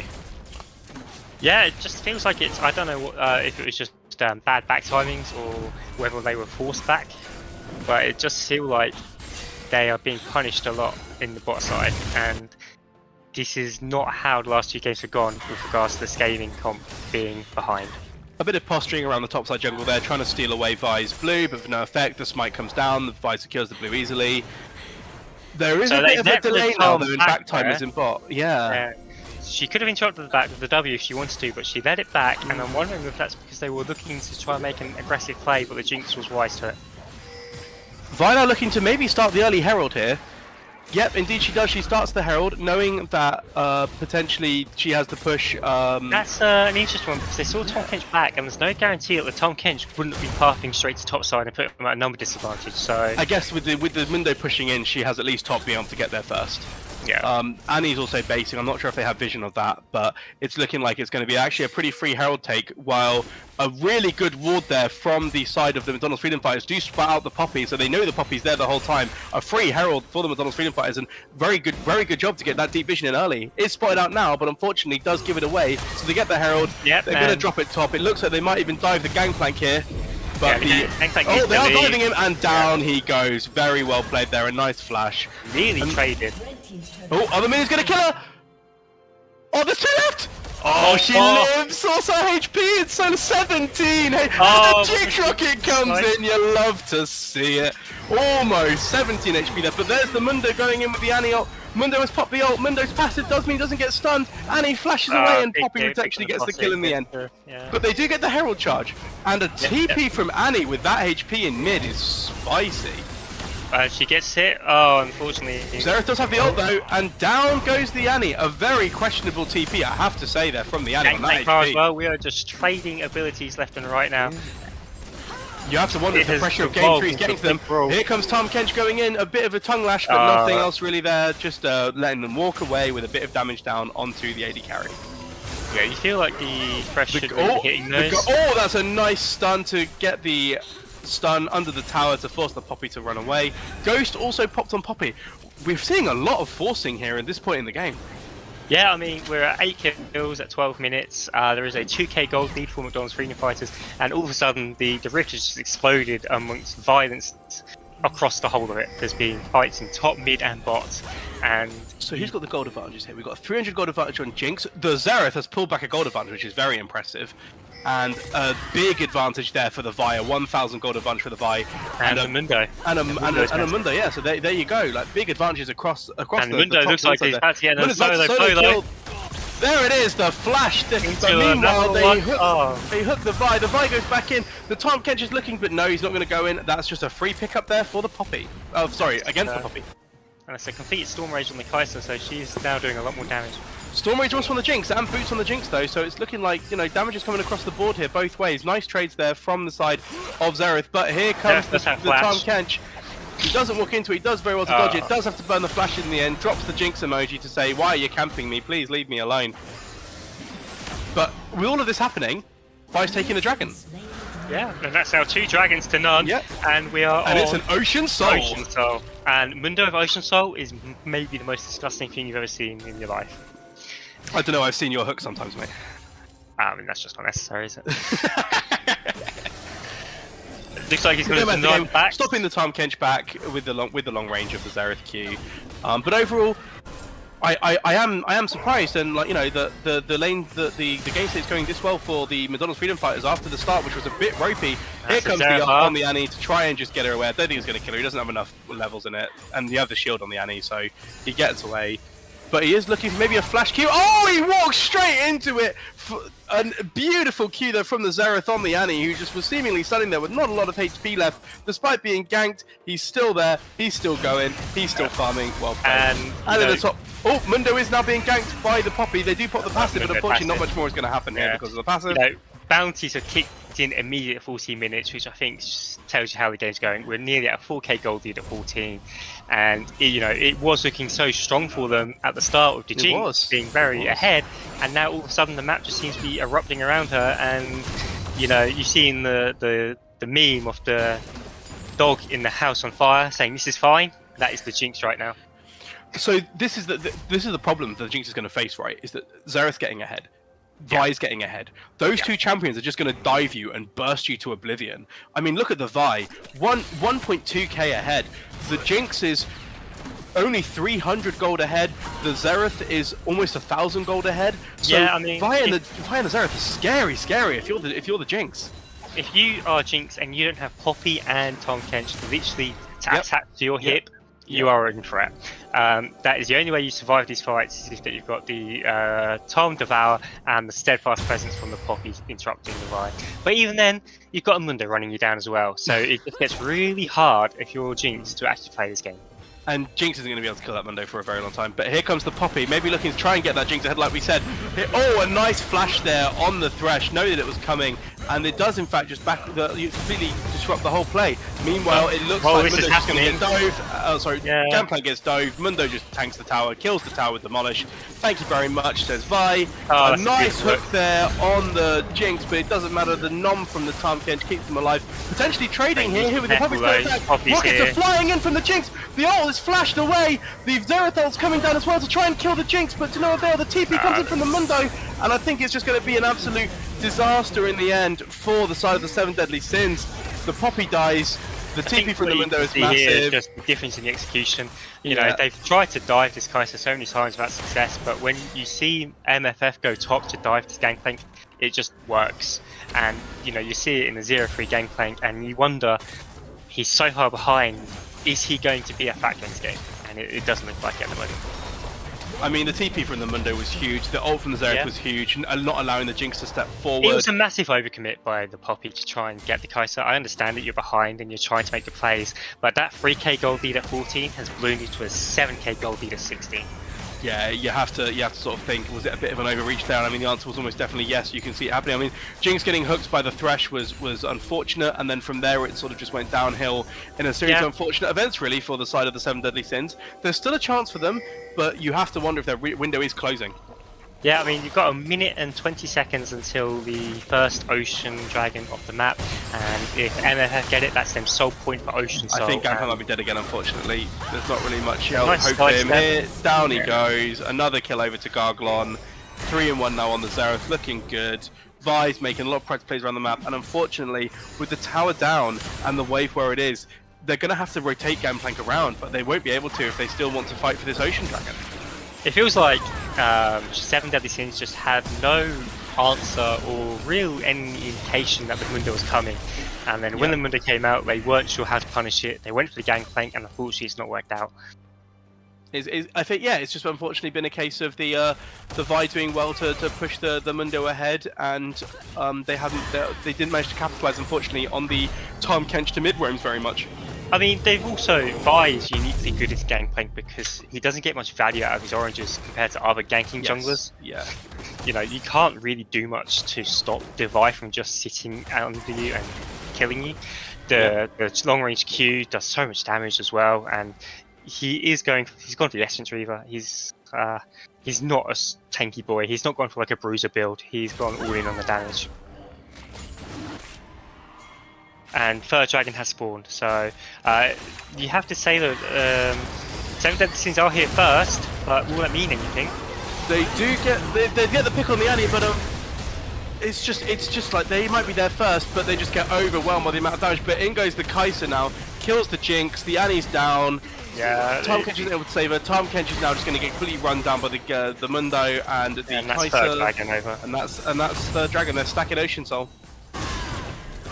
And you know, now the game, if it isn't over in 5 minutes, well, it all but will be, because if they get the Ocean Soul, I really don't see a way back for 7 Deadly Sins, I'm afraid. I mean, with the Ocean Soul coming in 5 minutes, it gives MFF the sort of like impetus to do whatever they want. They can ward for the Ocean Soul, they can bait the Ocean Soul in and fight, they can give over the first dragon and just get Baron and try and push in them that way. It gives them full control of this map state because they know that the 7 Deadly Sins will have to go to that Ocean Dragon. Yeah, it's the until Elder comes up, it's like the primary objective of the map. You know, they can give over as many dragons as they want, nearly MFF, and just trade for other things. But it's looking like they won't even need to, because this Mundo is just generating so much side pressure, no one can match him. Yeah, I mean, it's a 10,000 gold lead at 19 minutes. This isn't how you'd want to go a third game to go if you're 7 Deadly Sins, but it looks like the Mundo has just completely run over the game with the amount of pressure he's been generating, and the Vi has done so well in getting this game plan behind that there's not really much that they were able to do. I mean, they tried to get some kills on the bot side, tried to get some kills on the mid, but it's been so offset by the amount of pressure that this Mundo is exerting. I mean, he's already at their inhibitor tower. Yeah, I mean, we're looking at a 5-0 tower lead right now, and Baron has just spawned. It just goes to show how far ahead of the clock MFF are. The fact that they got this lead before Baron even spawns just really speaks to the strength that they've got. That's a flash Tibbers. Desperation flash Tibbers here. Well, doing well from the Poppy to catch her. Oh, and the big shutdown there from the Jinx going in on the Zera. That is huge. And another kill over here. Jinx is excited. Jinx is still going. The rockets are flying, but they've decided to peel off, and they're only going to stop Baron. A really nice pickup there, following up from the flash Tibbers into the Poppy. Was so big. Gangplank is bot. The Mundo is Gangplank is TP. The Gangplank is TP. Mundo has TP, but doesn't Mundo's use any TPing to mid. wards. Mundo's TPing to mid. Okay. So Mundo is now going to TP come from behind. They're going to pinch them 3v5, and they have big to hope they pile. can get some damage Tom's here. dead. Here we go. Where's the Jinx? The Jinx is Jinx going is dead. down. The Jinx is down. The Poppy does manage to get the Baron though. Quadra kill. They do get the objective on Baron. It's a takeaway from. You have to just think of it as a takeaway from the MFF, and you have to hope that everyone's back on the map. That Ocean Soul in 2.5 minutes. Yeah, I mean, 2.5 minutes. You know, that is basically the Baron timer, and they need to try and use that and escort Poppy on the map to try and get at least one lane pushing and get something with it. Unfortunately, with Demolish in the lane states, I don't think they're going to be able to do anything except just get a takeaway there, because Mundo's just face tanking the tower now, using Demolish, doesn't even care. His H-bar, I think, is going up, not down. I can't really tell, but they're going to get an inhibitor now. Does a 21-minute inhibitor. You make an argument that you don't take the inhibitor too early. I don't think this is one of those games. Well, 7 Deadly Sins end up with the Baron, but MFF end up with a quadra kill on the Kai'Sa, and another tower, and an inhibitor. And you just think of those gold leads, and you just wonder, how do you even start to begin to play the game? I mean, you look at the Baron power play, definitely not sponsored by Red Bull in this one, unfortunately. And you have to think it's just going to be massively negative. They lose 4 kills, they lose the tower, and they lose the inhibitor. Yeah, that is the maybe scariest Mundo I think I've ever seen. I mean, 3 items, Titanic Hydra as well, to get that offensive power in because he's so far ahead. 2 items on the Gangplank, he will still kill people. The Tibbers goes down on the Mundo, but unfortunately with the passive, he just laughs, throws the emote and walks away. Tibbers will most likely be up for the for the dragon fight, so it's not the end of the world, but it really is a sad indictment of how the game's going when the burst mage does everything that she can and barely tickles the Mundo. So, positive for 7 Deadly Sins. So 7 the Annie's just dead, the Gangplank is just dead, the Jinx... I was going to say positive for 7 Deadly Sins are that the Jinx has got 2 items, is on IE, is on Storm Razor, does have the Zeal as well for that attack speed, but the Mundo is being healed by the Jinx is being taken up by the Xerath, a nice dodge there to actually stop the death from the Xerath, but unfortunately you've burnt so many resources. The Mundo's still alive, the Mundo's at practically full HP, the super minions are already in your base at 23 minutes. Yeah. Mundo's going for another tower top as well, and an inhibitor while the bot lane is being pulled apart. The 7 Deadly Sins are being pulled apart here in every way. Yeah, they're losing in everything. I mean, they have got the Baron of Had minions coming out to slow the game down, but I feel like this is just a matter of time before they finally pull the trigger and end it. Triple inhibs at 24 minutes if Mundo does get this one. The Dragon's respawning in 20 seconds. You have to think they're going to get Ocean Soul because Vi is making a beeline for it from the bot side now. And I don't know how you turtle with double super minions at 23 minutes when you've only got 1 item on an Annie and 2 items on a Jinx. Yeah, if they leave their base now, the base will be destroyed. So they have full reign of the map. They have literally played textbook League of Legends. All towers are down. They're playing tutorial mode. It's been a very clean game so far from the MFF. I think they were obviously very frustrated with themselves in Game 2 and how the game ended. And they've definitely come back stronger in this one, making a lot more methodical decisions, not making huge amounts of mistakes, and just punishing the opportunities that have been given to them. So well played to them, honestly. But they've also shown their hand, and you do have to wonder now if Kai'Sa gets through for the rest of the Sunday Cup for them. The Kai'Sa has looked very good for the side of the McDonald's Freedom Fighters, and paired up with those aggressive supports, the Alistair, the Thresh, it's been a very potent bot combo that's very scary. I mean, look at that damage from the Mundo Cleaver. One Cleaver just pops like a fifth of Annie's health. He's unstoppable. How much HP has he got? He's literally standing in their base 1v5. 5,000 HP at 24 minutes. Heart steal, baby. It's Heart just Steel Gaming. disgusting. I mean, And look, he's laughing at them. I honestly think he could 1v5 this. Yeah. But, forces the flasher and the Tom Kench. The others are slowly coming up. I mean, look at the waves crashing. I mean, Mundo's just sitting there tanking so much. But you have to remember, the other members of the McDonald's Freedom Fighters aren't even here. Here comes Gorillas now with the Thresh Lantern. Wailing away at a Mundo. Big damage on the super minions there from the gangplank, but it's just not going to matter. I mean, it's just domination. One tower goes down, the other tower goes down. Down goes Jinx, down goes Tom Kench. Mundo is just absolutely face rolling this entire game. Down goes the entire team. It's an ace. And that is a 25-minute absolute bloodbath. Well played to the McDonald's Freedom Fighters. They take the series 2-1 over the 7 Deadly Sins. And they lay down the barometer for the rest of Group A. They're the team to beat at the moment. Well played to both teams, though. I think 7 Deadly Sins definitely showed some life. We can't disrespect them. They had a very strong game 2. They had a very pop-off Hecarim, a very well-played bot lane in game 2. I think they might have drafted too much towards defenses rather than offenses, is what I would have thought. But I mean, look at the damage. The Mundo doing 23k, ripping through the whole team. It was just an absolute slaughter in that top side, unfortunately. Yeah, Jinx barely doing 10k damage as well. It's not what you want from your premier carry, and it just felt like they couldn't do anything to stop the Mundo. He was an unstoppable object. And it feels like we might have an interview coming up.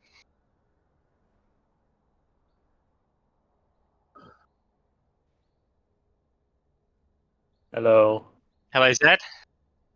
How are you guys? Can you hear me? Yeah, we can hear you. Yeah. What's up, guys? So, you won the first game of Group A. You were the first team to play and you got the win. You set a benchmark now for all teams to follow. How do you think the games went?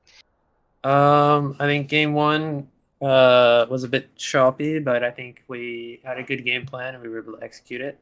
Just kill the Aphelios. Game 2, our draft was a bit rushed. We went like all 5 lanes scaling pretty much. Shit ton of AP. We just didn't have any pressure early game. We thought maybe we'd be able to hold on, but yeah, that just didn't happen. And then game 3, it was more comfort. I've been practicing my Xerath counterpick against Annie, So. The Xerath did look very clean. It looks like they pitched up a bit of a tent in your lane at some point. Oh, they did. You saw my emote usage, didn't you? We saw the emote usage. So Tom Kench level 2 gank. Like, are you serious? Yeah. So a lot of the games seem to, all 3 games seem to revolve around who could be proactive the most. You saw the Nautilus coming out for game 1 and 2 creating a lot of pressure for you guys. So how did you feel about when you managed to ban the Nautilus and they left the Thresh open for game 3? Did you feel like that was a really strong sort of pick for you? Oh yeah, that was great. Gary was taking that one straight to the bank. So,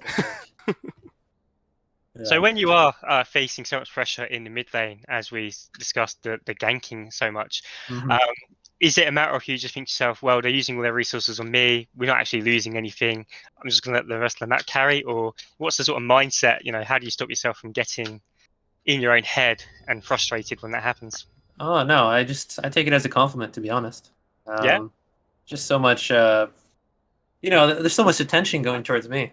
I mean, 2 gangs from the Tom Kench. After that level 2, when he had to flash, I was just saying, hey, balling guys, Tom Kench, no flash, just a free gank opportunity, What was the mindset behind your lane swap in game 3? You saw you swapped, I believe it was the jungler and the top laner? Yeah. So our sub Skin Master, he's actually a top lane player. We had him as jungle, and then I don't know. I think him and the top laner just talked about it. Yeah, they wanted to swap. So I mean, it worked. The Mundo was definitely the standout pick in game 3. Yeah, absolutely great, revolting to watch. Disgusting. Beautiful. Well, congrats on your win. Thank you. Where do you reckon you go from here? You reckon you're undefeated? Who are you looking out for next? CBS, bro. It wouldn't be a Sunday Cup stream without CBS being mentioned. Yeah. So, hey, I used to sub for them, so.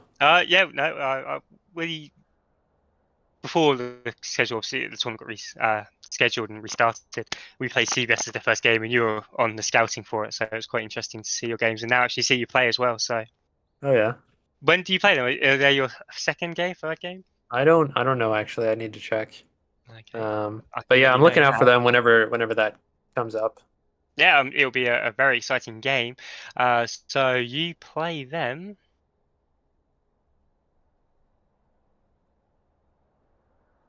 Oh, wait, so next week? next week. The big Oh showdown. my God, bro! Every So- single time. Last split or the second split, it was the second game as well. We played against CBS. So is there any fighting words for your ex team? I'm coming for you, Lipsy. You better not run away to London to get a sub in next time, yeah? Okay, no, I like it. And obviously we played against Lipsy, and he's a very good player as well. So it should be an interesting matchup in the mid lane. Yeah, it'd be fun.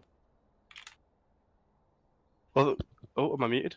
Oh, No, you're good. Good. Yeah, good. I was going to say, congratulations on your win. Good luck for the rest of the tournament, and we'll see you again soon. Yep, Yeah, we'll see be you seeing guys. you in the upper bracket finals, most likely. Yeah, thanks for the cast, guys. It was nice. Cheers. No, Catch you no later. worries. Thank you. Yeah, Thank see you for you the game. guys. Thank you. Righto, we are. I am unmuted on the stream. Hello, everyone can hear my lovely voice now. Hello, Liza. Nice to have you back. Yeah, good set of games. 2-1 from McDonald's Freedom Fighters. I'd like to give a personal thank you to the lovely casters, Lucille and the Lord of War. Brilliant cast. Thanks for having us. Yeah, I hope to see everybody tune in for the Yeah. next stream. This was our first ever cast, and so hopefully it was okay for everyone to follow along with us, and we forgave the mistakes that we made. But I'm looking forward to doing it again. Yeah, you guys Yeah. crushed it. So the upcoming games that we have, there is 2 games tomorrow. We've got Premium Esports Gamers against Luster Boris, and CBS against Adaptive. CBS Adaptive is going to be... No, they're all Group A matches, I believe. Yeah, so all, I think they are, yeah. Yeah, the remaining ones are all Group A matches. I believe Support Diff and... I forget They're the playing other on one. Monday. I know the other... Minion Genocide? Yeah, Support Diff and Minion Genocide are the other ones that are also upcoming. So we'll see how their games go, and then we should should start to see how the first week of the group start to sort of shape up. But I'll With us in the bottom. Yeah. Where we belong. yeah, you'll bring it back. Don't worry. We will. We have full faith. Anyway, I'll give a thank you to everyone who's viewed, and thank you again, guys, Yeah, for thank casting. you all. And I'll Cheers. see everybody next time. Bye. Thank you very much. Bye all.